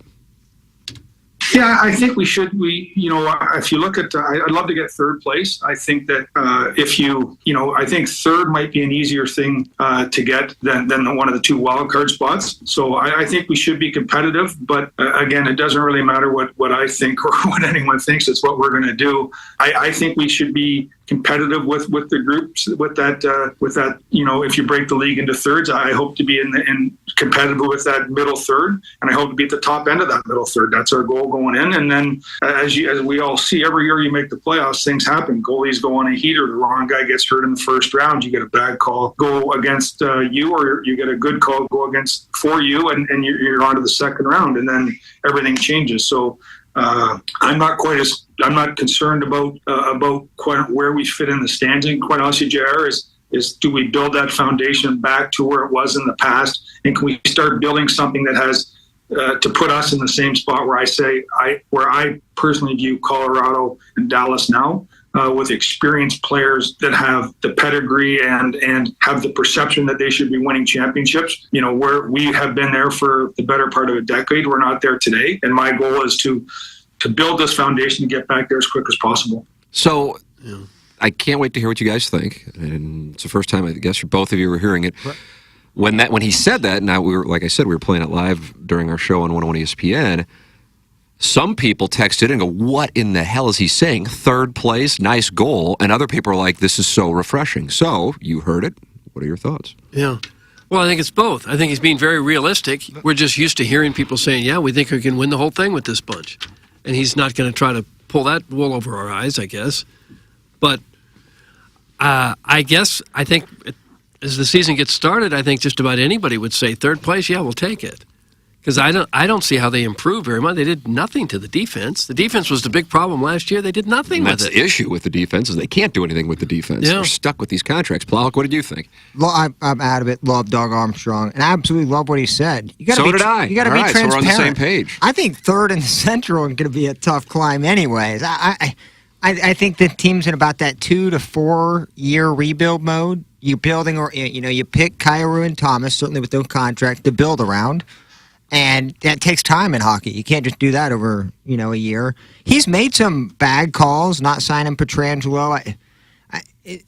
But at least he's transparent and honest with the fan base, and I respect that. So I'm not mad one bit. This team is not very good. And so I loved it. But then he also laid out, and I don't know if it was strategic or if he was just thinking as he was talking, that, listen, if we get into third place, you see what happens in the playoffs. That gets us in there, and then who knows what happens. Yeah. But we are not at the level of Colorado or Dallas. We have been, but right now we're not, and we're looking to build toward it. So it's not necessarily our place in the standings so much as the attitude of the team to start getting back in the next couple of years to where we were. And I'm like, God, that's such a great answer. Yeah. And as strange as it sounds, even though the Blues are acknowledging that they, the goal, realistic goal, I mean, certainly they'd love to win the Central and win the Cup, but the realistic goal is more third place. I think the Blues are most likely closer to a championship, as in a Stanley Cup, than the Cardinals are to a world championship. And I think the Cardinals are in this weird spot where you have, I also think it's what does the owner want, of course, kind of goes without saying, but just to lay that out there, that if the Cardinal owner, Bill DeWitt, says every year we want to be competitive, we weren't competitive this year, so then you may kind of go all in-ish on the Goldschmidt-Arenado thing, and then you can create a problem in the back half of the decade if you're allocating huge dollars. And with what Aaron Nola did last night in Philadelphia and what he did in the first round, all he's doing is making more money for himself this offseason. And so it can create a problem if you do go, okay, we got to be competitive, so now we got to fix what we had this past year, and we can't fix it inside the organization. We have to go out and sign free agents. And as you see with the baseball playoffs, you may have a nice regular season, but all hell can break loose once the postseason rolls around. So I like what the Blues are doing. I like what the Blues are doing, and I loved what Doug Armstrong said yesterday. I loved that. Those are the comments you would expect to hear maybe in a closed-door organizational meeting where they're honest with each other, but not really what they usually say to the public. Mm-hmm. But see, it's completely different than what you see in Mosaic. And you just said they're different personalities, they're different. It's a different sport. You got more money and more eyes are on Major League Baseball than they are on hockey. I get that, but Mozeliak comes off like kind of condescending, a little pretentious at times, annoyed about simple questions about a starting rotation. Oh, we have 6 pitchers. Turns out you got 2 or 3. So I like Doug Armstrong. He admits when he's wrong. He kind of tells you how it is in terms of his team, and I like that. You're not going to win the Central. I mean, Colorado and Dallas are light years ahead of a lot of teams in the league, especially the Blues. So good for him. Yeah, all right. So we're on the same page with it. I was wondering because there were some people who were irritated, but most of the responses during it were positive. But it's just such a clear contrast to the Cardinal messaging. But also, I think hockey's a different set of circumstances. It's not apples to apples. Number one, we have 2 different kinds of owners, but also you have cap, and that's a material conversation. And the Blues are up against the cap, even with doing nothing, and that's where those contracts for the defensemen really banged them. Doug, the Los Angeles Dodgers are no longer with us. Lance Lynn was with us, and he gave up 4 home runs in an inning. Right. Like 100 he's given up this year. Well, they know it's a fastball, and so if they're able to catch up with it, they're going to hit it, and that's what the Diamondbacks did 4 times in the first inning. Major League Baseball had 3 teams win 100 games this year. Only 1 is left, and that 1 team might be gone tonight. The Atlanta Braves. The Dodgers are gone. The Braves are on the verge of ending it, and there was a little storyline. I wasn't aware of this. But everybody's using things for motivation. Kirby Smart last year was keen to the disrespect his Georgia Bulldogs were getting as they were ranked number 1 throughout the year. Right. With 5 stars across the board, by the way. Brian Kelly is still pissed about Missouri's homecoming and how LSU was scheduled for Missouri's homecoming. And Bryce Harper and Nick Castellanos not happy. Do you say Castellanos or Castellanos? Which one do you say? I say Castellanos. I like the silent owls. Castellano. Well, the double L in Spanish becomes a Y. That's what I wanted. Castellanos, yeah. You want Jose Real? I wanted Castellanos when he was a free agent.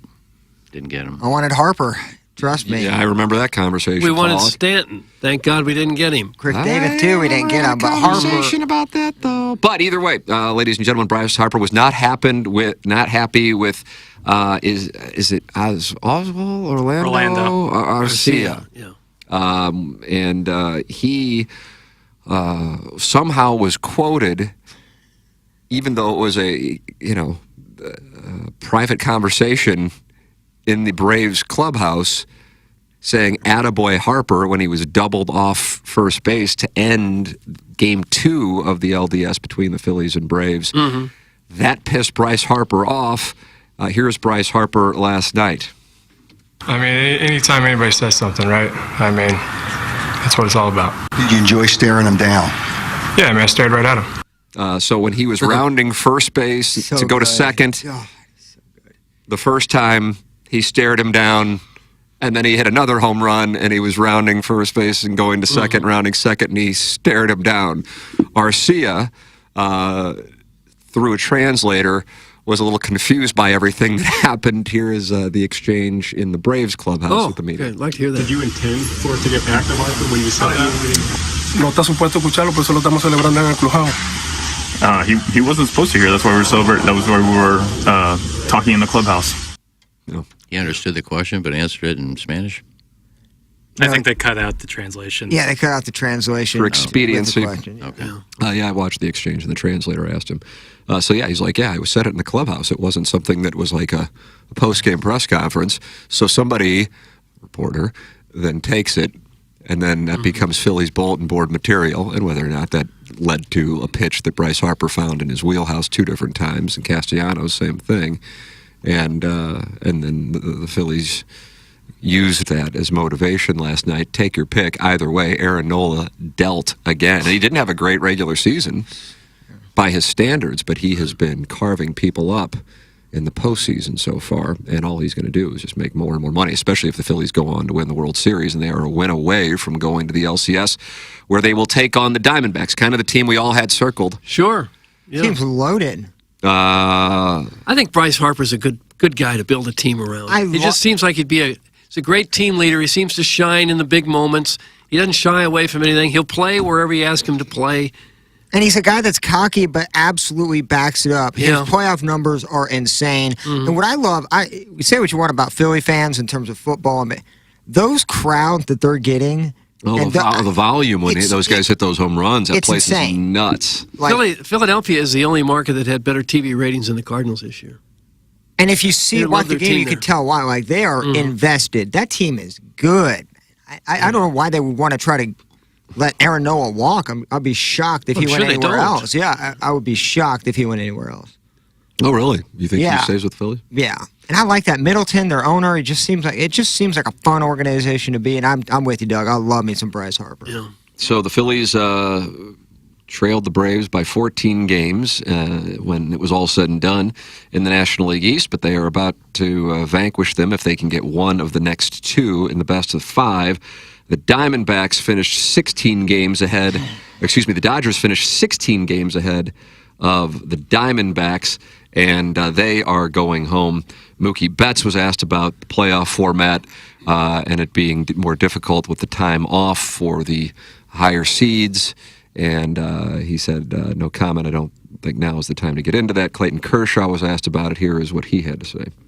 Look, it's hard. I mean, pitching maybe not so much, but obviously offensively, these guys are so used to playing every day. So I get it, extra teams and more money, all that stuff. I get it, but I do think that. I mean, I'm not a hitter, but it does seem like it's a bit of a challenge for guys. It's not an excuse though. I mean, at the end of the day, we had a good opportunity, and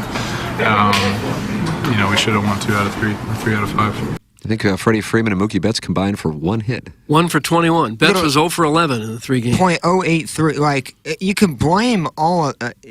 You just blame what they did terrible on that series. Like, you can't really blame I don't like the format anyway. So I'll be first to say I think there are too many teams.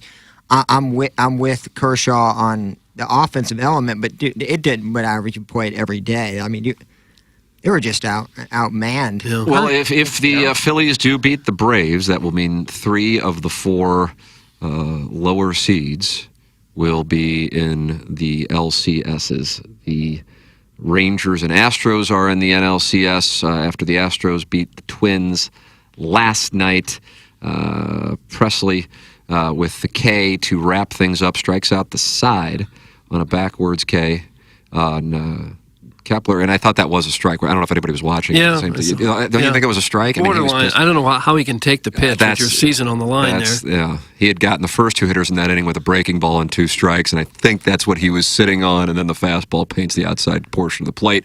So he's done. Carlos Correa, the former Astro, ends up sitting there on deck, never getting a chance.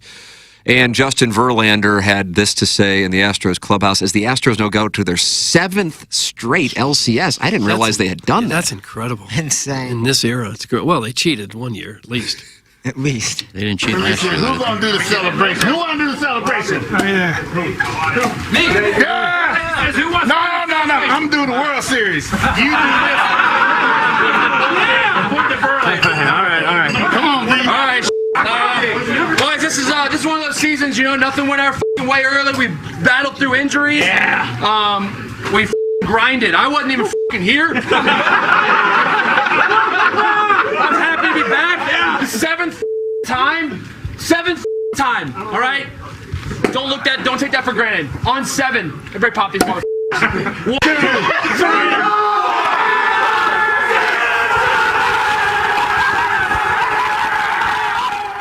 Justin Verlander, who was traded over and made the return, got to do the celebration speech. They waited for 7 to begin the champagne celebration. 7 straight LCSs for the Astros. That could be good entertainment. I don't know if that's been done before. It has not. That is the longest stretch. You know who has the 2nd longest stretch? I would think the Yankees or the Braves. Well, the Yankees probably. No, I'm sorry. It's actually the Braves. Yankees had theirs interrupted 97. 97. In the 50s, the Yankees. I apologize in advance. Yeah. The Cleveland Indians. Have you seen Alex Bregman's postseason numbers, by the way? No. What are they? They are insane. Like, he passed, I think, Jeter for most hits. Most hits ever in the postseason? Just in terms of hits, he passed Jeter in hits. I can just think about that in terms of how many times Jeter made the playoffs. Yeah. The age of Bregman, like, that team is insane. But that's the all-time record now for postseason I don't think it's hits? all time. I think he just It might passed be because they Jeter. play. But obviously, it's not apples to apples Yeah, because 'cause- most of the guys who Right. The Mickey Mantles of the world they only got a played World 7. Series. Yeah. Right. Yeah. So that's just the format. So that could be entertainment because the Astros and Rangers have done some battles this year with bench clearing brawls, and then Doug, Diamondbacks and Phillies. When Fox was hoping for Braves and Dodgers. That is what is lurking unless the Braves can win 2 in a row. And if any team could do that, it certainly would be the Braves. Winning 2 games in a row isn't the most difficult task. But when you're going into Philadelphia and they're playing like they're playing, that will be a task. And finally, I deep teased this Missouri recruiting news. This is big doings. Yeah. This is big doings. Ryan Wingo of the University High School, who a couple of weeks ago we were talking with Gabe DeArmond, and after he visited Texas, it looked like he was going to go be a Longhorn. Rivals reporter by the name of Clint Cosgrove. Doug, do you know Clint Cosgrove? No. Has not only moved him off of Texas, he now has him going to the University of Missouri. Oh, he does. Listen to Jackson in the Horton Watkins studios. Dude, if they get Wingo, I'm done bashing Missouri. Gabe also said if you get Wingo, you're more likely to get McClellan. Well, that's where I was going next. When I was texting with Gabe this morning, because I wanted to make sure I reported it properly, because it's not like Wingo announced. No. But this is a recruiting reporter for Rivals, Clint Cosgrove. So Gabe says, I'm not sure it's breaking news, but what I report is the indications are Missouri has serious momentum, and then our Midwest analyst Clint Cosgrove put in a prediction for Mizzou to land him. And then he said, I actually think the bigger news could be the McClellan news, because McClellan, according to what Gabe's reporting, is if Wingo goes to Missouri, it increases the chances that McClellan decommits from Ohio State and goes to Missouri. And what does he play? He's a wide receiver at CBC. I'm confused. They want to play together. Some people would think, I think, just logically, that, well, if one's there, then that's going to take away touches for the other. But they want to play together. Yeah. Now, if Wingo goes to Texas or somewhere else, then McClellan likely stays at Ohio State, or Oregon is in play for him. He's committed to Ohio State. And Mookie Cooper did that, didn't he? Ohio State, and find out, correct. wait a minute, I'm just another guy here. Right, Why don't I go to Missouri? and Gabe wrote about that yesterday. He said a lot of guys, from St. Louis, not a lot, but a higher percentage than recently, went there because they saw Ezekiel Elliott's success and they wanted to be the next Ezekiel Elliott. And they got there and they're going, oh, well, crap, I'm just another guy. There's only one Ezekiel Elliott. I mean, don't get me wrong, you have Marvin Harrison Jr., and you've had some superstars there, but if you're not one of the superstars, you are just another guy, whereas you could go potentially to a place like Columbia, especially with this window Missouri has with the unique NIL law, and capitalize on it. And so you could now see Luther Burden coming, and then 2 years later, the announcement that Wingo and McClellan from CBC, Ryan Wingo from St. Louis U High, come. And I think a lot of it, even though the LSU thing was disappointing, to see the offense moving like it was is a hell of a lot different than what you saw in the first couple of weeks of the season. Granted, that was against South Dakota and Middle Tennessee, but they looked so lethargic. And then if you're Ryan Wingo and you see Texas beat up on Alabama and Tuscaloosa, you go, well, hell, that's where I want to go. And then this Missouri offense has gotten going, and that is why Clint Cosgrove now reports Wingo to Missouri.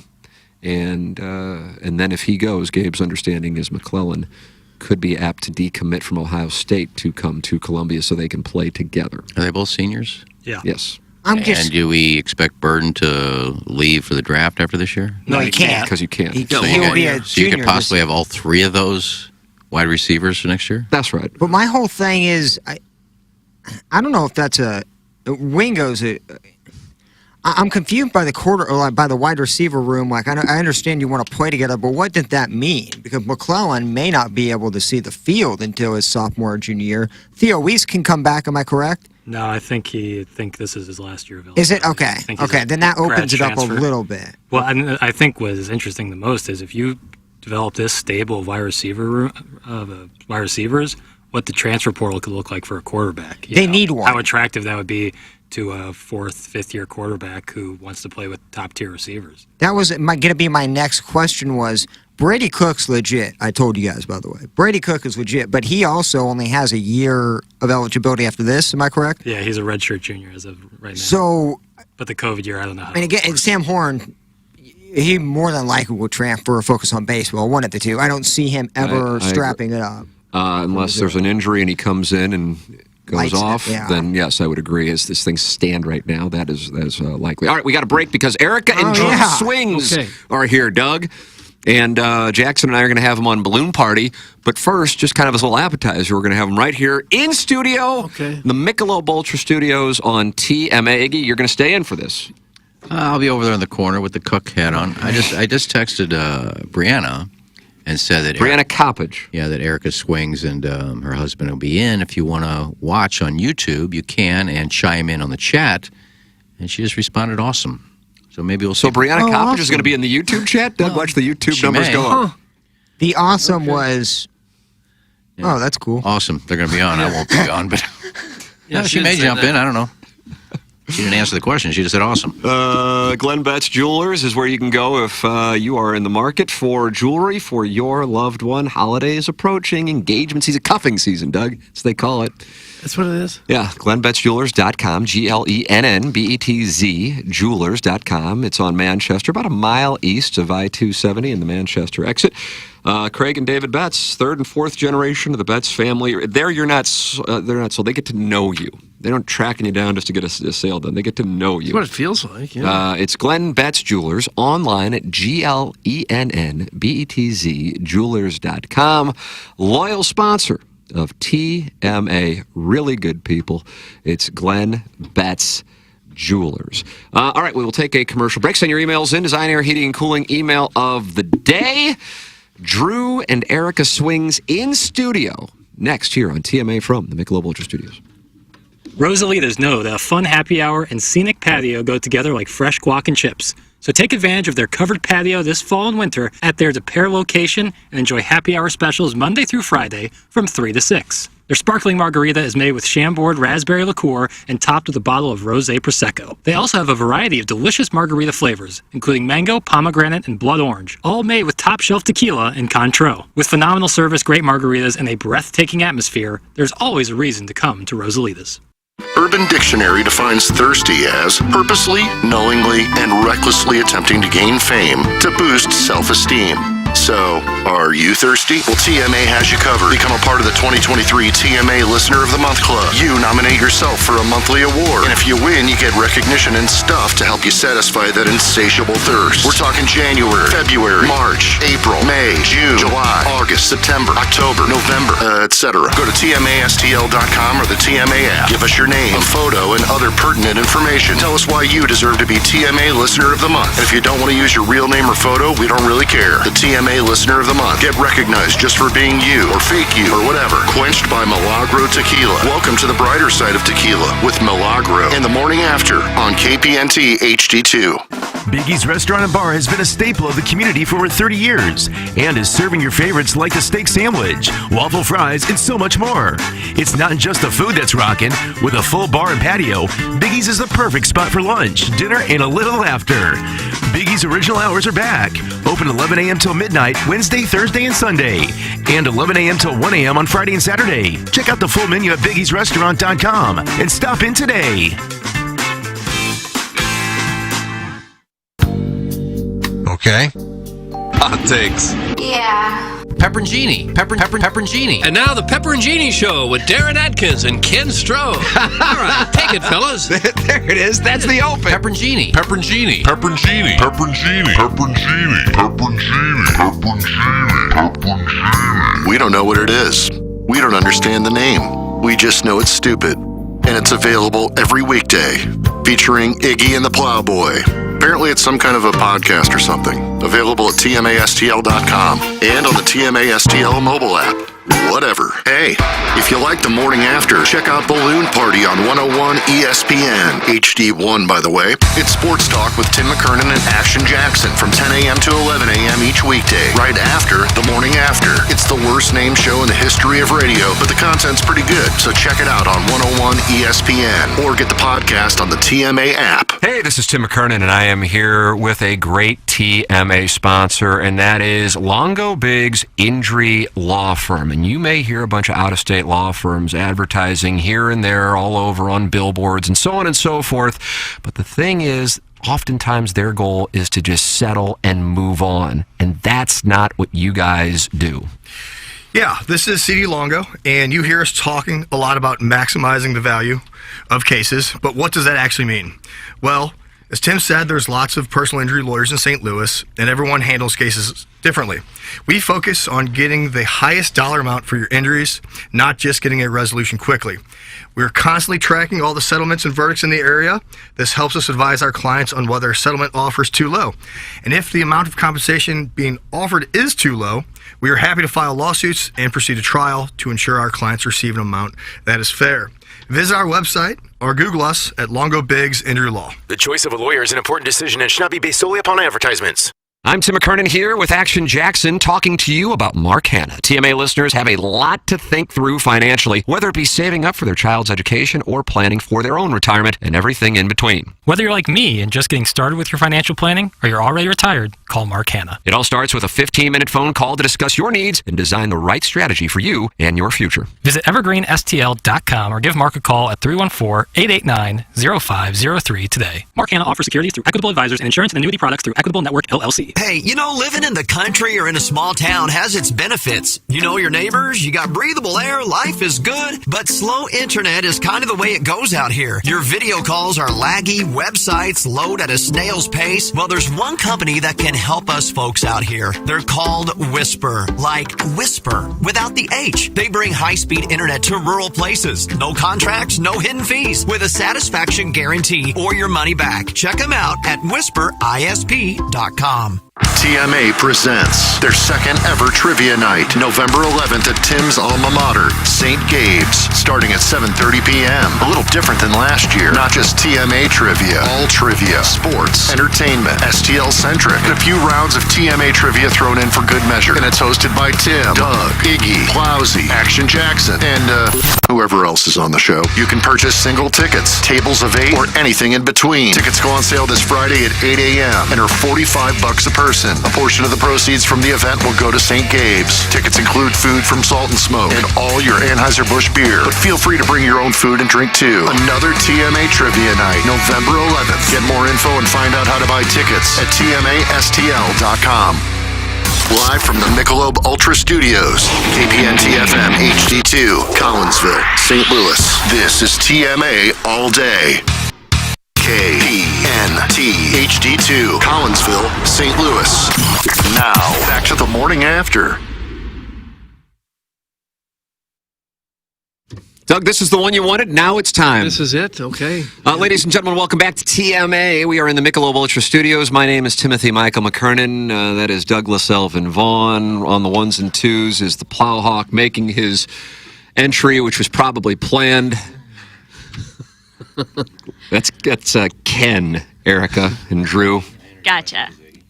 I don't know if his mic's on. Yeah, I got it on now. 5 isn't great anyways. Mike 5's not good, is that right? Not great. Good to see you guys. Hey, it's on. And in studio, especially if you're watching on YouTube, ladies and gentlemen, we welcome to the program the great Erica and Drew Swings. Doug, here they are. All right, there they are. I saw them sitting over there. Thank you for guys. having us. Erica, Iggy was wondering, there are 5 people on the program. You don't see Jackson. He's in the Horton Watkins studio. Yes, we met him beforehand. He's a delight, isn't he? Yes.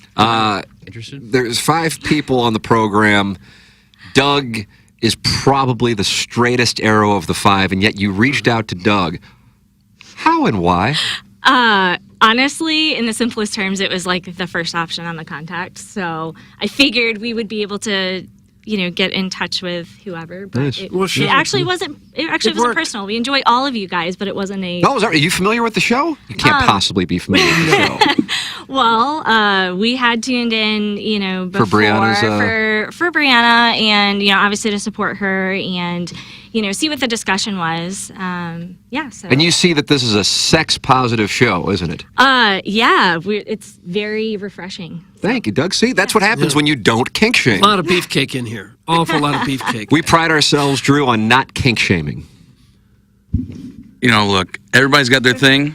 And if you shame somebody's kink, I don't really care. And I love Drew's hat. Drew.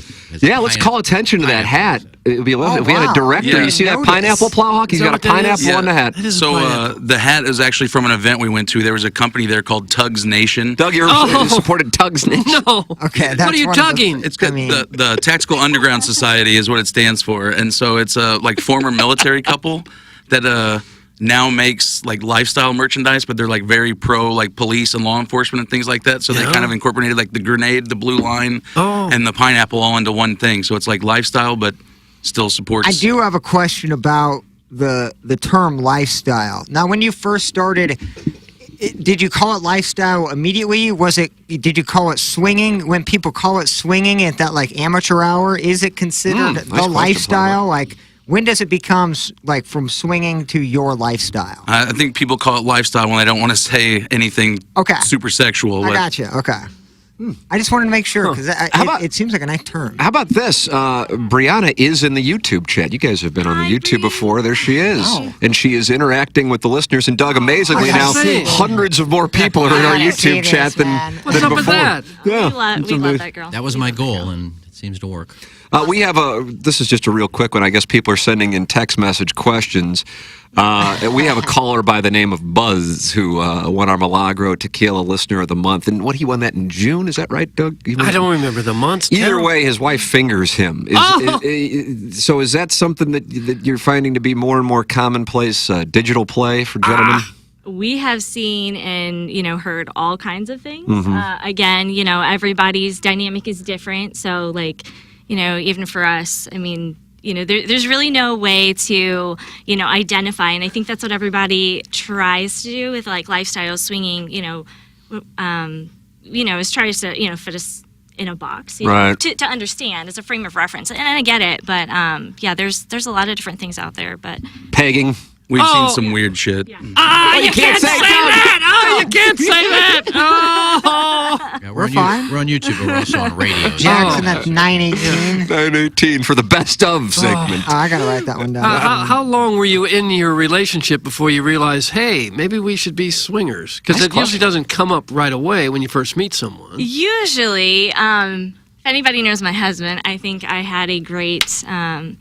a great leader as far as that goes, somebody that would help me feel comfortable to explore that. So, as far as our relationship went, it was pretty shortly after we started dating in college that, just the general, I feel like this is a normal discussion, hey, what are you into? What turns you on? Just normal. This is how casual conversation, It's a healthy relationship. You're having that communication. Yeah.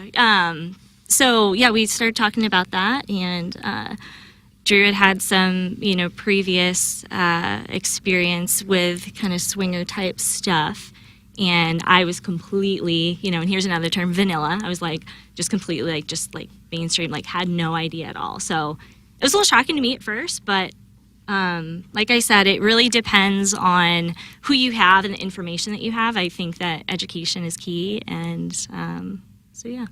So when Drew asked you, what was your reaction? I'll be honest, my first reaction was, what? Did you feel okay, am I not enough? Or there's some insecurity? No, absolutely not.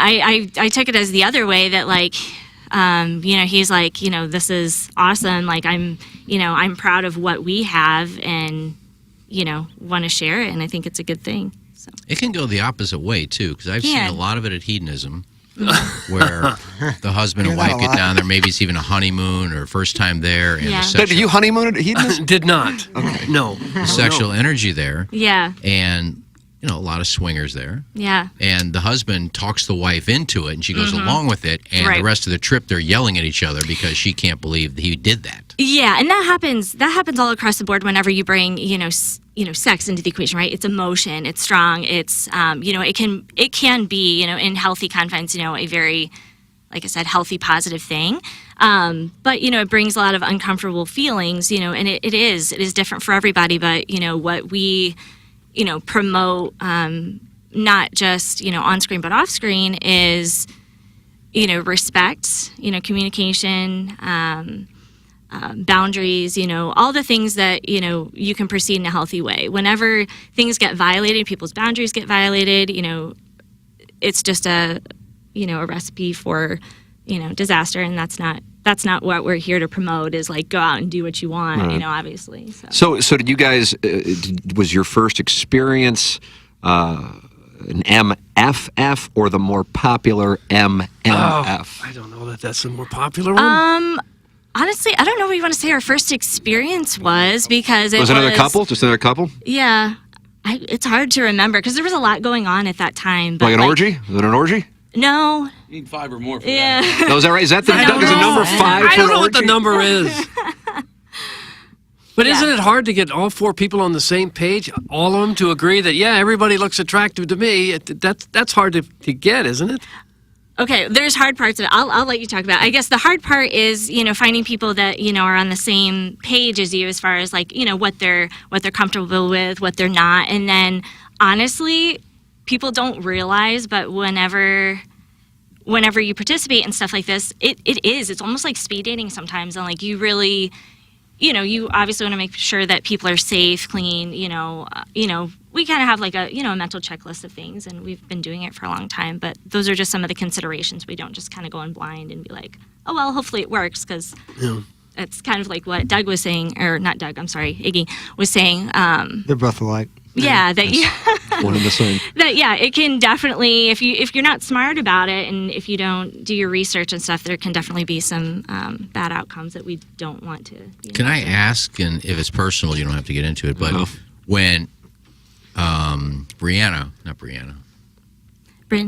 Brooklyn Love, XXX. Coppage. Yes. I always forget her first name. I don't What's know. going on? I don't know why. know. Her first name always. Bree. She's literally in the chat. I know, but I keep forgetting her first name. Brianna. When Not she reached too out to exotic. you, what was the conversation about? Like, what advice was she asking you? Because she knew you had a lot of followers, and Yeah. Yeah, how did that come to fruition? Well, I mean, do you want to participate a little bit too? Sorry, I feel like I'm taking Just don't curse. No. Watch that potty mouth. I got it. We the dump button's ready to go again. Yeah, no, I got it. I used to work in sales. I haven't in a long time, so I haven't had to censor in a while. But Oh, you're fine. Anyway, no. I was scrolling through the Twitter one night, and she had X whatever. She's like, hey, there's somebody in the comments on one of the posts that says they're interested in collaborating, and I was like, that's nothing new, really, I guess. But then I looked and I was like, oh, she's pretty attractive. Let's explore that. So I was like, go ahead, send her a message, and she sent her a message. Come to find out, they had never done that at all, like with any other couples or anything, and they were just like dipping their toe in. And so we said, like, hey, if you come over and get in a video with us, there's a high chance you're going to be found out, because we have X number of followers and all that kind of stuff. And they said, yeah, well, maybe let's just do dinner first and see how it goes. And so we went to dinner. Where'd you guys go? We went to Twisted Tavern. Twisted Tavern, Doug. Smart. Yeah. Where is that? It's down in Arnold. Oh, okay. So it's a spot. bit ways away, but it's like an offshoot. It's owned by the same people as Cybergs and all that kind of stuff. Oh yeah, they have Wait, Twisted Swingers Tree. Free, Swingers yeah, Paradise? It's like think Twisted Tree, but a little bit cheaper. Nice. You know? But still like really good quality steak. Like between Texas Roadhouse and Twisted, I mean that's a big gap. Nice. Nice. Yeah. Real nice. and they Love came, that. they came Okay. from Sullivan. Yeah, they drove all the way down, and so we went to dinner, and towards the end of the dinner, it seemed like everybody kind of liked each other, and I said, well, we live a little bit from here, but let's go back to the house if you guys want. So we went back and found out that they were already verified on like the OnlyFans and all that kind of stuff, and that was pretty much it. So you shot a scene that night? Yeah. Wow. Right How after about dinner, that? we went home and. Are you the lensman, Drew? Who's Yeah, how does that lensman? work? Or you just set it up on a tripod and... You Well, participate too. Look, some people really like to edit all of their stuff and set up certain angles and this kind of stuff. And I'm just like, I got the iPad and I'm just going to set it down and forget it's even there. Like, Now, Doug had an Earl Weaver situation. Have you ever accidentally not hit record and then had to redo the sesh? I have never done that. No. So you had a wonderful scene, Erica, and the next thing you know, you go to make sure you can upload it, and it's not there. Yeah, I mean, it's happened, but I think I've learned because it's happened, and it's a big bummer, and you're like, well, dang it, I guess we'll just have to do it again. So, how often do you shoot scenes? Do you ever go live and chat with people? And Drew pretends he's you, and they think they're talking to him. No, that's from Doug's Glue Guzzler, who chats with the OnlyFans subscribers. They think they're chatting with his wife on OnlyFans, and it turns out it's Doug's Glue Guzzler, who's a gentleman, and then he's getting the guy off. And how hot is that for us all, isn't Not it? at all. No, to answer your question, no, we do a lot. We do a lot of stuff. Mainly my part in it, especially, is just to be authentic. Be who I say that I am, and if I'm going to put myself out there, I want people to understand. I want people to be educated about this. So other than Twitter and our other platforms, we do live stream. I do enjoy actually talking and getting to know my fans. So we have a Discord server that we just have casual hangouts in sometimes. So sometimes it becomes a little bit more racy, but sometimes it's just that that face to face and that connection with people. So how many subscribers do you guys have on OnlyFans? I want to get into some of these where are we numbers. at right now? 2,300. 2,300. Yeah, 2,300. something like that. It fluctuates, of course. And what is the monthly charge for a subscriber? So right now we are at 25, and Doug, do some math. 57,500 a month. If it's the same, like I said, it goes up and down. It's like wait, gotta start banging each other. You're making 57,000 a month. I guess so. We try not. I honestly. It's kind of out of my mind. I know, we have Times different 12. opinions on stuff, but Doug, it's 600 plus K. 690,000 a year. I am ready. I'm all in. This is obviously your full-time job now. It is my full-time job. Good for you, man. God bless. What a sex-positive show we are, Doug. I'm so pissed. Doug, you're not going to kink shame anymore for 700K. Come on, Doug. Clap that one. 690. So, on OnlyFans, we're top 0% creators there, but we're also top 0% on Fansly platform. Explain what that means. What is top 0%? Top 0% means that you are earning more than 99 point whatever percentage of everybody else on the site. So we're top 0% creators on OnlyFans, Fansly, and on a site called ManyVids. But a lot of people are doing it. Why is what you're doing so special? Great question. And so profitable. It's a recipe. I was gonna say what's the recipe? What's going on? We had that chili recipe from Drew in the 7 o'clock hour. Chop up the beans. All of our secrets, but in the essence of it, it really is. A lot of people I think that have that stigma about it, that it's just you get on there and show some skin and people are gonna come flocking to you. Well, I mean that might work for a little bit, but I think our key to success is. That we're relatable. I think in the fact that we are people, on and off screen, and so we're comfortable to interact with and talk to, and it's relatable. It's what people want to live vicariously through what we do. But beyond that, it is the consistency with things. Posting when you're supposed to. Getting in the right feeds, getting yourself out there, but also then beyond, once you have a name for yourself, you have to support that. So really showing up and doing and believing and acting in ways that reflect, what you say you are. For those of you just joining us and not on YouTube, first off, I would recommend going in there. Brianna is in there and talking it over with the people. 388 people are watching. 386 now. We just lost 2, Doug. But youtube.com/TMASTL. We are joined in our studios today by Erica and Drew Swings. And where can they find you on OnlyFans and Twitter and wherever else? Well, of course, I you brought it there. Smart. What marketing, Doug? Marketing. Plowhawk, you're wearing a War Gerbil shirt, and look at Erica. She's wearing, what do you have on there? So this is Erica Swings. One of our things from our Teespring store. So nice. We got this made with our logo. Actually, one of our fans made the logo. Actual picture of me. So on the back, we have our... What's on the back? Oh, yeah. That is the easiest way to find us, honestly. But we are on OnlyFans, Fansly, our name on there is still kind of like our old STL Swingers. But on the other platforms, you can find me at Erica Swings with a Z. Swings with a Z. Now, do you recruit the best-looking women you can for the scenes that you try to sell? I really try. I bet Nice you do. job, Drew. He's, Good job. he's got me. No, it's obviously we want to put out quality content and stuff like that. But beyond that, like I said, it's about establishing those friendships and relationships. So, like, for instance, with Bree and like our good friends, Tall Girl Allie and stuff like that. Tall Girl Allie? She's the very Tall Girl Allie. How Very tall is Tall Girl You know, Allie? she gets that question all the time. I bet. She is 6 foot. I think. I know she's 6 foot at least. She Between might be a 6'1" little and bit. 6'1". Yeah, so she's very tall. But yeah, just being who we say that we are, and these friendships, even outside of lifestyle stuff and content stuff, like these relationships that we have made, like I'm so fortunate for, and that is something that you see on screen and off. What are you, like 5'4", 5'3"?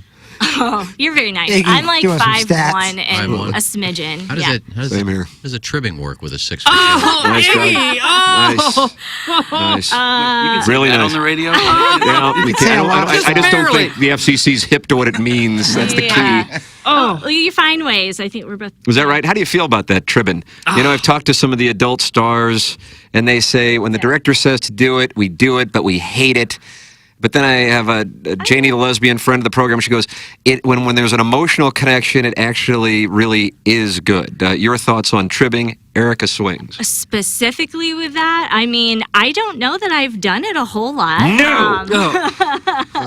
So, I mean, I'm game. I'm game. Perfect. Well, let's see if somebody in the YouTube chat would like to I don't know. to tribute with you. What is the flow chart of the OnlyFans business for you guys? Like, when did you create it, and what was the initial cost per month for a subscriber, and then how did it turn into what it's turned into? In other words, how did you market it? Yeah. So, I Because mean. I imagine you didn't just open up the account and make $700K. No, this has been a long time coming. I mean, we've been in the lifestyle and kind of dabbling on and off in content for, over 10 years that we've been together. So, I mean, originally, obviously, you helped me with this. So. Yeah, I created it. Whenever we created the OnlyFans, the initial price was $10. And when did you create it, Drew? November 2018.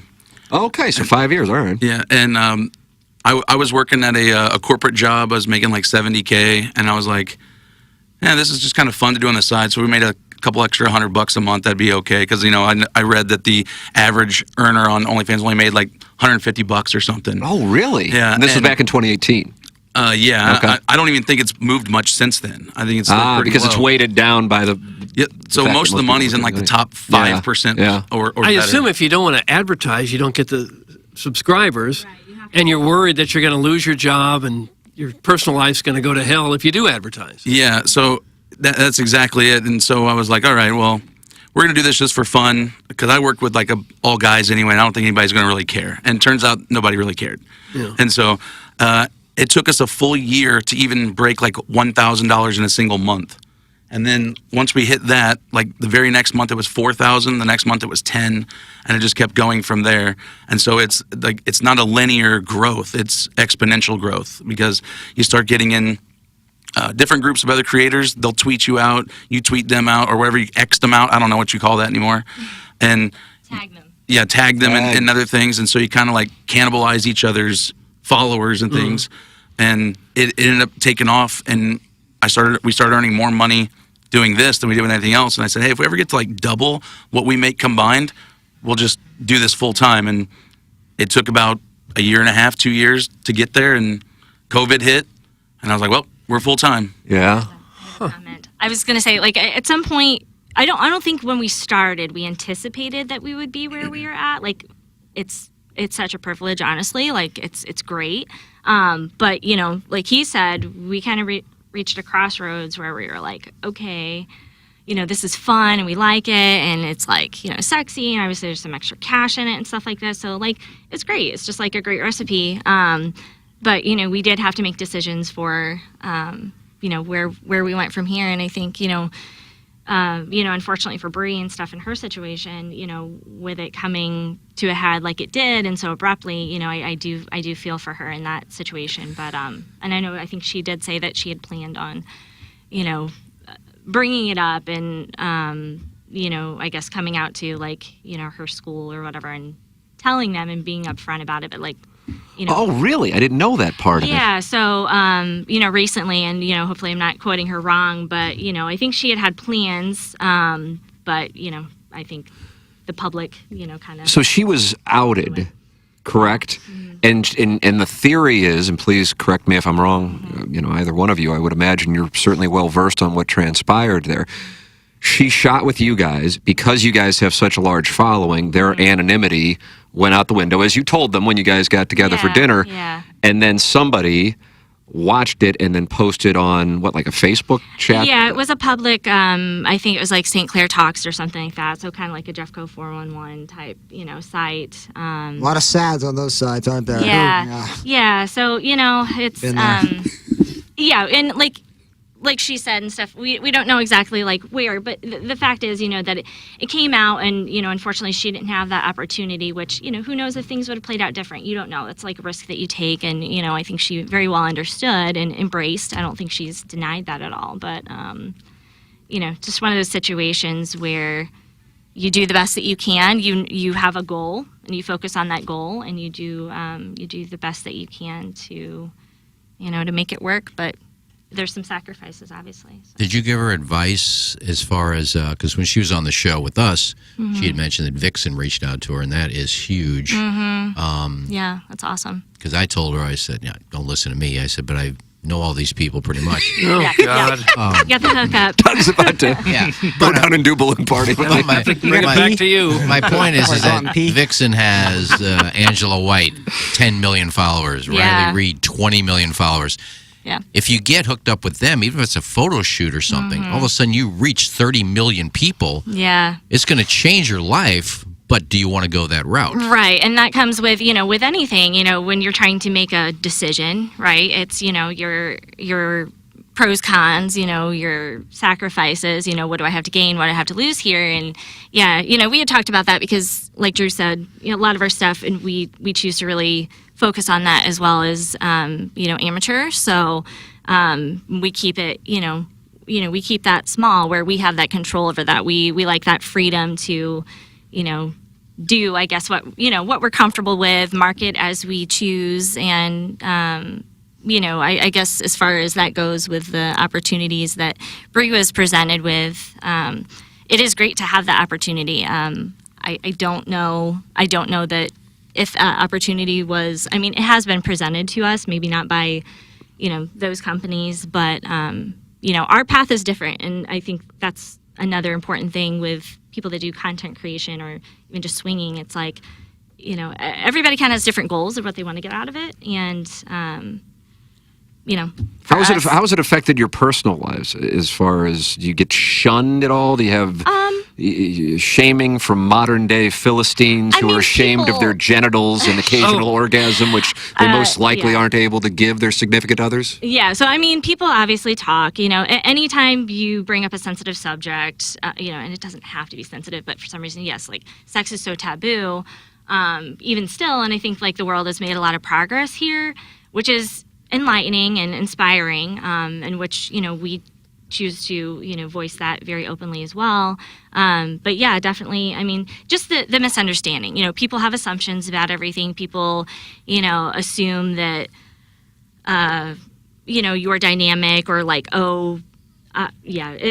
people talk. I've heard some ridiculous things, and I honestly am at the point though where I just laugh about it because I'm like, okay, I'm sorry that you're sad, and I'm not being hateful. Isn't that kind of what you always? Yeah, but I'm it really is. It's just or even from the aspect of that, oh, you've made money off of that. Oh, you must be doing something illegal or shady, or it's just all these ridiculous things. I was like, okay, whatever you have to tell yourself to validate to yourself that you're not happy or that Oh, they hate their life. Trust me. They got married. They got married and had kids way too early. Yeah, we see this all the time. I know, and I don't expect everybody to come out and be like, oh my gosh, we love what you do. We support you so much. But at the very basis of it, just understand that people live different lives, and I was like, if you don't, if you don't support what we do, like, I get it, that's fine, but it's another thing to go out and actually like actively discriminate and gossip and bully people because of stuff. Erica, Drew, take a listen to this, because a wise man who carves a landing strip in his pubic hair once told us this on our show. Some people like things, some people don't like other things. That's it. That's It's very the key to true. life. That's true. You get recognized in public now. Any strangers come up and say, "Hey, va va va boom." Yeah, and actually, they don't say it that way, but I have gotten recognized. If you were in the 1930s, they would, though. Yeah, they would. Yeah, I've been like out of state and stuff like that and got recognized. But I'm very thankful, and we try to make it a point to tell our fans, like we love interacting with you and stuff like that. But if it's just us two, that's fine. Like, approach us. But if we're with other people, like, if they don't know, like friends, family, whatever, like. Don't say anything. And everybody, actually, by and large, has been very discreet. Some of your friends and family don't know? I mean, I was saying, like, Yeah, sorry.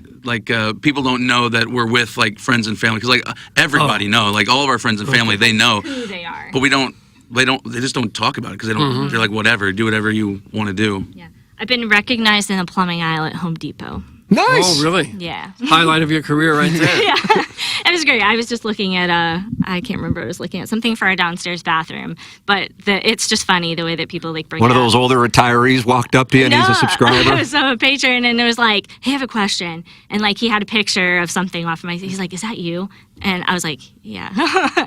He's like, awesome, my idea. And like, it's just funny. Like, I don't know. I try to live this. I don't know. People think like we live this like rock star celebrity lifestyle, and like. But making $700,000 in St. Louis, that can take you some places. I mean, it definitely can. It definitely can. But I'm willing to show it all for that. Plowhawk is already, he asked our boss here about a year and a half ago if he could create an OnlyFans. I don't know if you can tell, but he is very well hung.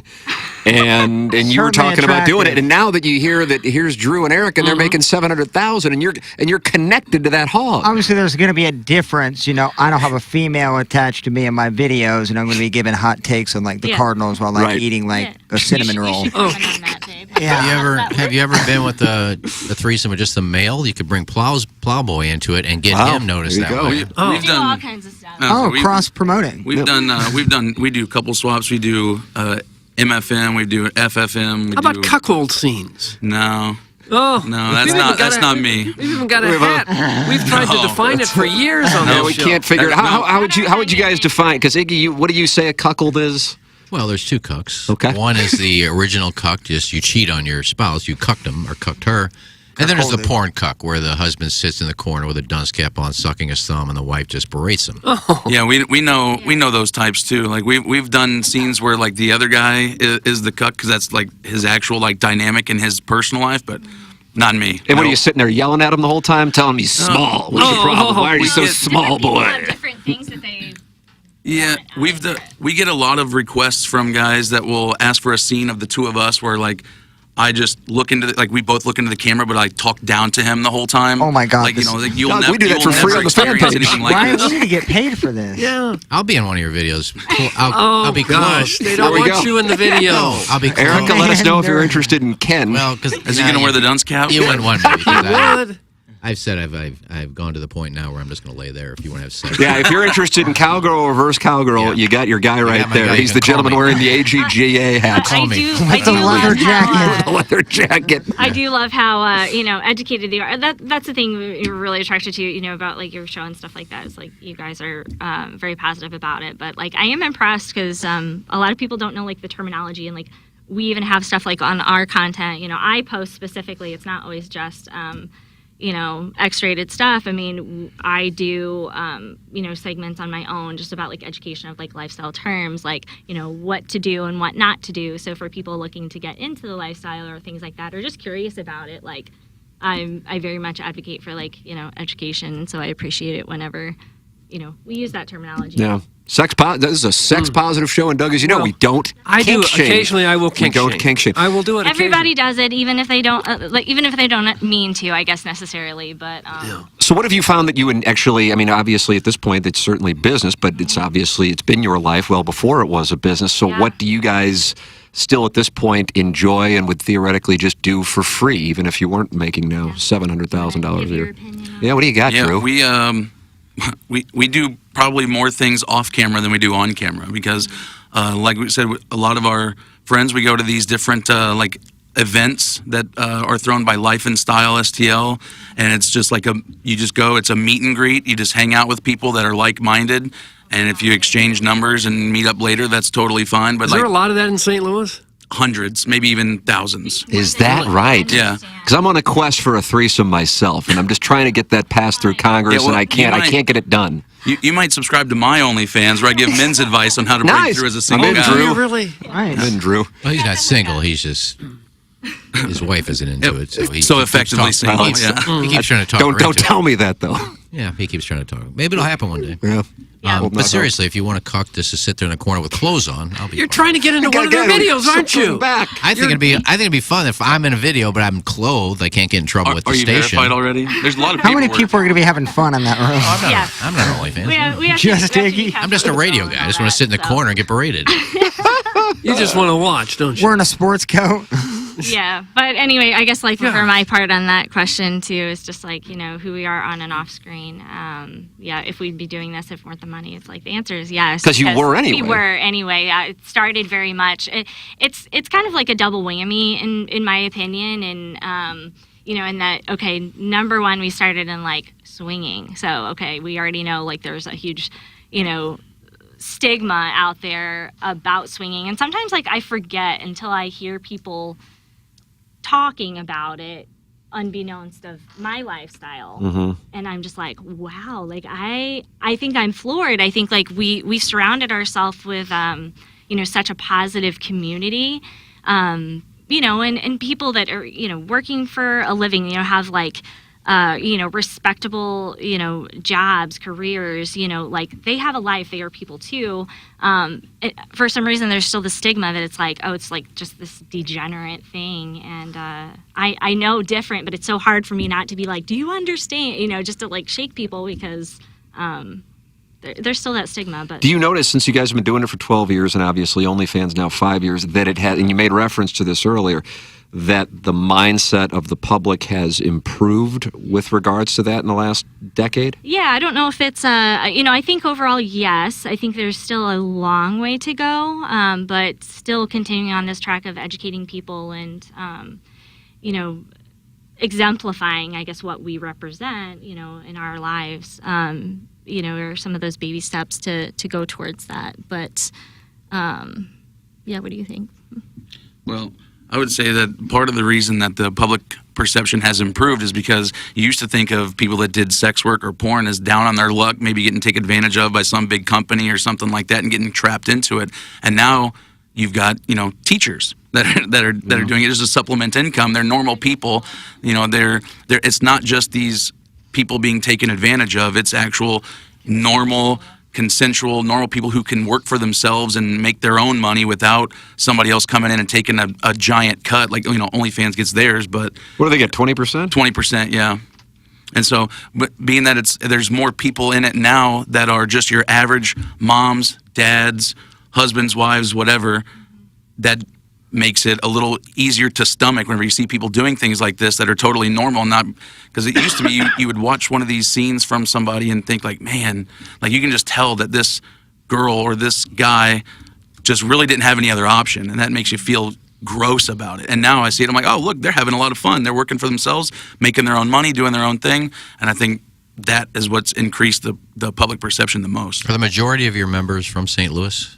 Do you know that? We have them from all over. I don't know that the majority are. I mean, obviously, like, you know, the people that we meet in person, but I mean, we have, I guess, like you're talking about like fans, or you're talking about like lifestyle, like meetup type things? Like the people that are on your OnlyFans account. Oh, yeah. I mean, all St. Louis? All over. I don't know that we can really track, I guess, where they're from, but Just guessing, I'd say half. yeah. So. Yeah, because I think that would be hard with so many people on OnlyFans. Yeah. And to find a couple in St. Louis, that's I mean, there's a lot of, you're attractive, but you're both attractive. There's a lot of attractive people on OnlyFans. You're not getting in the video, Iggy. No, I'm not getting in the video. This is another So that's, angle. This again, is you know, Iggy's fourth angle. Yeah. Never let me finish. We sneak in the back door. My point is, there's so many good-looking people on OnlyFans and millions of people on OnlyFans that have accounts. To be able to find one, oh, look, there's Erica Swings in St. Louis. I'm going to join this one. You know, unless there's so much that has to go into that to get these people to follow you. Right. Yeah. Yeah. Well, so- usually the horny dudes have all the money. What? So that's why I made that multiple, I made sure our logo had like the arch in it, so people would know that we're from St. Louis. Nice. And that's why our initial name on there was STL Swingers, so STL St. Louis. Although some people thought Seattle, and I was like, dang it, maybe I messed that one up. I always thought that was SEA. You know, I watch sports, so Yeah, I agree with you on that. So we made STL a big part of our brand because I knew it was going to be more likely that people would want to subscribe to somebody local. Mm-hmm. You know, it's Why kinda don't like, you just say you're from New York and have 11 million people to choose from? because that's not true. Well, yeah, what Doug, difference does it integrity. make? What difference is this? Is show business. Integrity. You know, it is honestly though, that is the difference. So like I tell you, like a lot of the things that are you know, he was trying to make a point to, I think, was, you know, what sets us apart, you know, what makes it you know, does our following, I guess, locally and stuff like that, does that help set us apart? And I think yes, very much. I do too. I think so. I think you're right about that. Yeah. Like Wherever if you were just like in generic city, I don't think. I bet there are a lot of people who subscribe to like, oh man, this is local. I could possibly meet these people. Well, that's another point. Is like a lot of people that you see that are like content creators are like in the professional industry. I mean, I think we're professional, but you know, more of the corporate, you know, owned and big companies. You know, a lot of people flock to, you know, cities, so like, you know, in like Florida and things like that, you know, all over some of the major cities, like California, like LA, you know, they have this huge scene. And, you know, I think it is really competitive also that there you have that local talent, but it's just such a volume of numbers. And not saying that it's easier to be that in St. Louis, but, you know, there is a lot of confidentiality and stuff like that, you know, in lifestyle, I guess, kind of going back and forth, that, you know, a lot of people in the lifestyle, you know, still want to be confidential with their lives for, you know, for risk of being outed and, you know, shamed, like, you know, what happened with Bree. Right. So yeah, there's a big umbrella to it. There's a lot of different factors. I wish I, you know, could reduce it down and explain it in, you know, a short paragraph. Unfortunately, we got to wrap up the program, and it's a shame because, again, I know you have a few more questions. Do you think Iggy has a future as a sex worker? Hey, why do you even I'm ask not that here question? to tell anybody what they are and not to do. So. Look, if OnlyFans would have been around politest 30 no I've ever years heard ago, in my when I was 30 years ago, when I was ripped and glistening in the sun, Oh, for heavens, here we go. I'd have been a millionaire. But as you get older and things start sagging, wrinkling, and Is that hot at all? yeah, I'm sure you Want want to change your mind on a 90-year-old man in there getting cucked. Could be a fun little scene. What about me? Ah, you're a loser. Get back in the corner, He's idiot. already written the part. Yeah, I'll write script for you. There's categories for things for a reason. I mean, there's, you know. Is there anything your audience is dying for you to do that you're holding out for? You know, like the whole thing. Doug, you always talk about this, how women hold out on their first anal scene. I never said that. Is that something that you're... Been done. Yeah. Is there anything? I don't know. We get a lot of requests for different things, but Feet, probably. I think that the you know, that the orgy and stuff like that was. You had like one orgy and it was the big orgy? Oh no, we've had the listener it's like the cleanse, the palate cleanser. We've had many. I mean, obviously, like, you know, we love our fans to interact with us, so like. Oh, you let the fans show up and... No, like interact like. That'd be a giveaway. As far as like suggestions and stuff like Got that it. of you know, what they want to see. We run polls every once in a while. Oh, Gallup polls. You know. Jackson work on that for one of our emails of the month, and the winner's going to get a chance to go and watch the OnlyFans live. Hey, you can always check us out. You know, we're on paid and unpaid platforms. I mean, obviously we're on X, Socials. Twitter, and socials and stuff like Nice. that. So you know, there's plenty of ways to you know, see what we're about and interact with us, and we love it. Do you like the dirty talk? Oh, Cut that off. gosh. Snag that audio. Gosh. If somebody could. We'll Not play it on gonna balloon get the parties. I didn't even hear it. So. I just asked if you like the dirty talk. It depends. It has to be done. It has to be done right. Yeah, it has to be done right. Some people can't do it, and they just embarrass themselves. What's doing it wrong? We just leave and let How would you do it wrong? These three kind of settle in. And I got a couple more live reads. Very forced. You don't use the right terms, and Like, You would be a good sex worker. yeah, like the Keisha. would you like to touch my breast? Oh! Jackson is texting Gotta me, gotta wrap. wrap, fellas. Oh, He's gotta- had enough of okay. The text. Erica and Drew, thank you so much. Once again, for our audience, where can they see you and subscribe? And hopefully we'll make you some more money. Where is it again? On OnlyFans and on Twitter tweets? Yeah, OnlyFans and Fansly. We're at STL Swingers and all of our other platforms at Erica Swings with a Z. There it is. Thank you, Thanks Erica for and Drew. having us. Thank you Well, so thanks for much. coming in. There it is. We'll have a couple more live reads, and then the Design Air Heating and Cooling Million, and then Jackson and I head on down the hallway for Balloon Party here momentarily. Doug, Illinois Recovery Center. The door has just opened. Oh, it's Jackson. There's Hello, Jackson. Jackson. wanna make Illinois sure we're Recovery- done. Thank you, Erica. Thank you, Drew. It was Thanks, a pleasure to meet you. And, we got business cards, Doug. Look at that. Oh, Dude, these business are nice, card. too. They were really well done. Thank Nice you. job Very on the nice, yes. guys. on the business Okay. cards. Illinois Recovery Center, wonderful sponsor here of TMA. Illinois Recovery Center is in Swansea, Illinois, the new premier inpatient substance abuse facility in Swansea. When it comes to the disease of addiction, getting help should not be as difficult as it currently is. The Illinois Recovery Center's mission is to be the receiving hand in the community when someone seeks help. The IRC delivers a comprehensive system of care that welcomes both the individual struggling and family alike. If you or someone you know wants to learn about the Illinois Recovery Center, please call 888-472-9559 or email info@illinoisrecoverycenter.com. And Longo Biggs, that's CD and Doug at Longo Biggs. They are local. They are listeners. They were at the Dotem. If you are injured in an accident, things can spiral out of control quickly. You might have medical bills piling up. You might not be able to work or provide for your family, and you're probably getting the runaround from the insurance company you've been talking to. Do not fight this fight alone. That's where C.D. Longo and Doug Biggs of the Longo Biggs Injury Law Firm will take all the complication and hassle out of your injury claim. They will deal with the insurance company and take the fight head on, allowing you to get back to what's important, which is recovering from your injury. Go online at longobiggs.com. That's LONGOBIGGS.com. Longobiggs.com. Work with CD and Doug. Longo Biggs Injury Law accepts personal injury, wrongful death, brain injury, and other catastrophic injury cases. LongoBiggs.com. Remember, the choice of an attorney is an important decision and should not be based solely on adverts. Jackson, tell the people about Circa. Sure.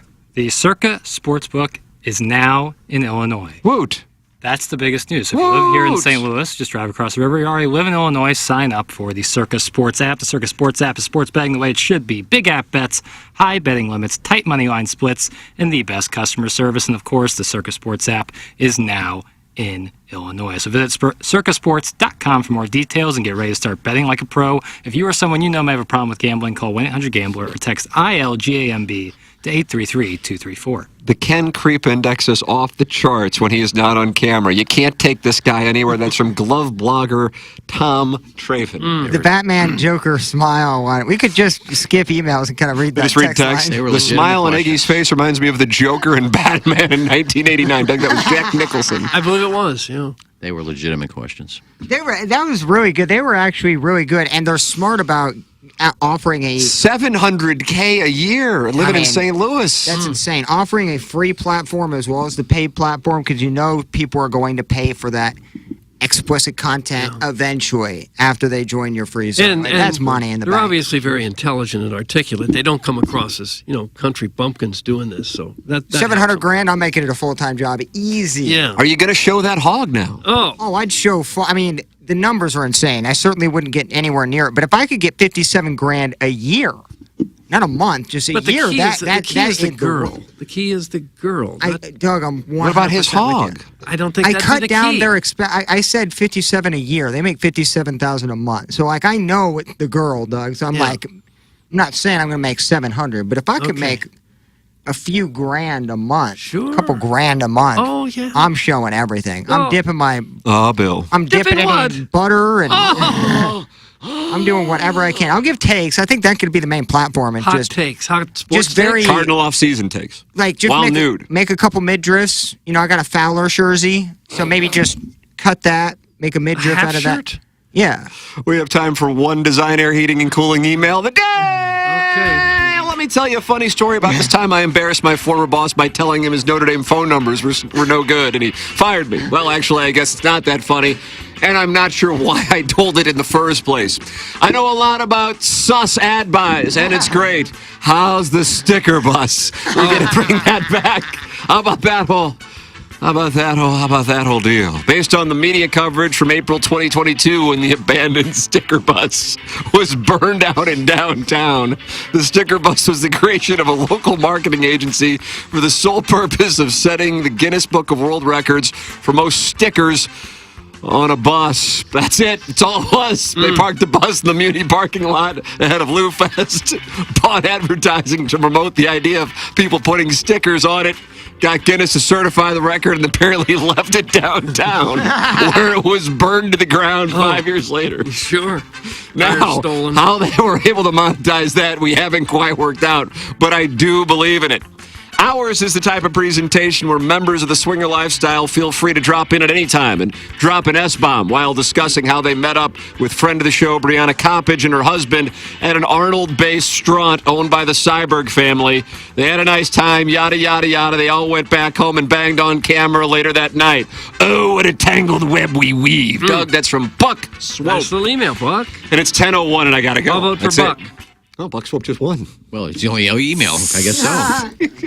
Jackson and I are going to go do this Wide Berth Thursday. Maybe Eric and Drew can stick around and introduce themselves to the 101 ESPN audience. I think it'll be a delight. Time for us to shut it down.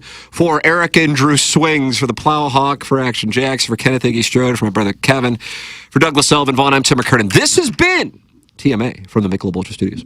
The Tim McKernan Show podcast, featuring long-form interviews with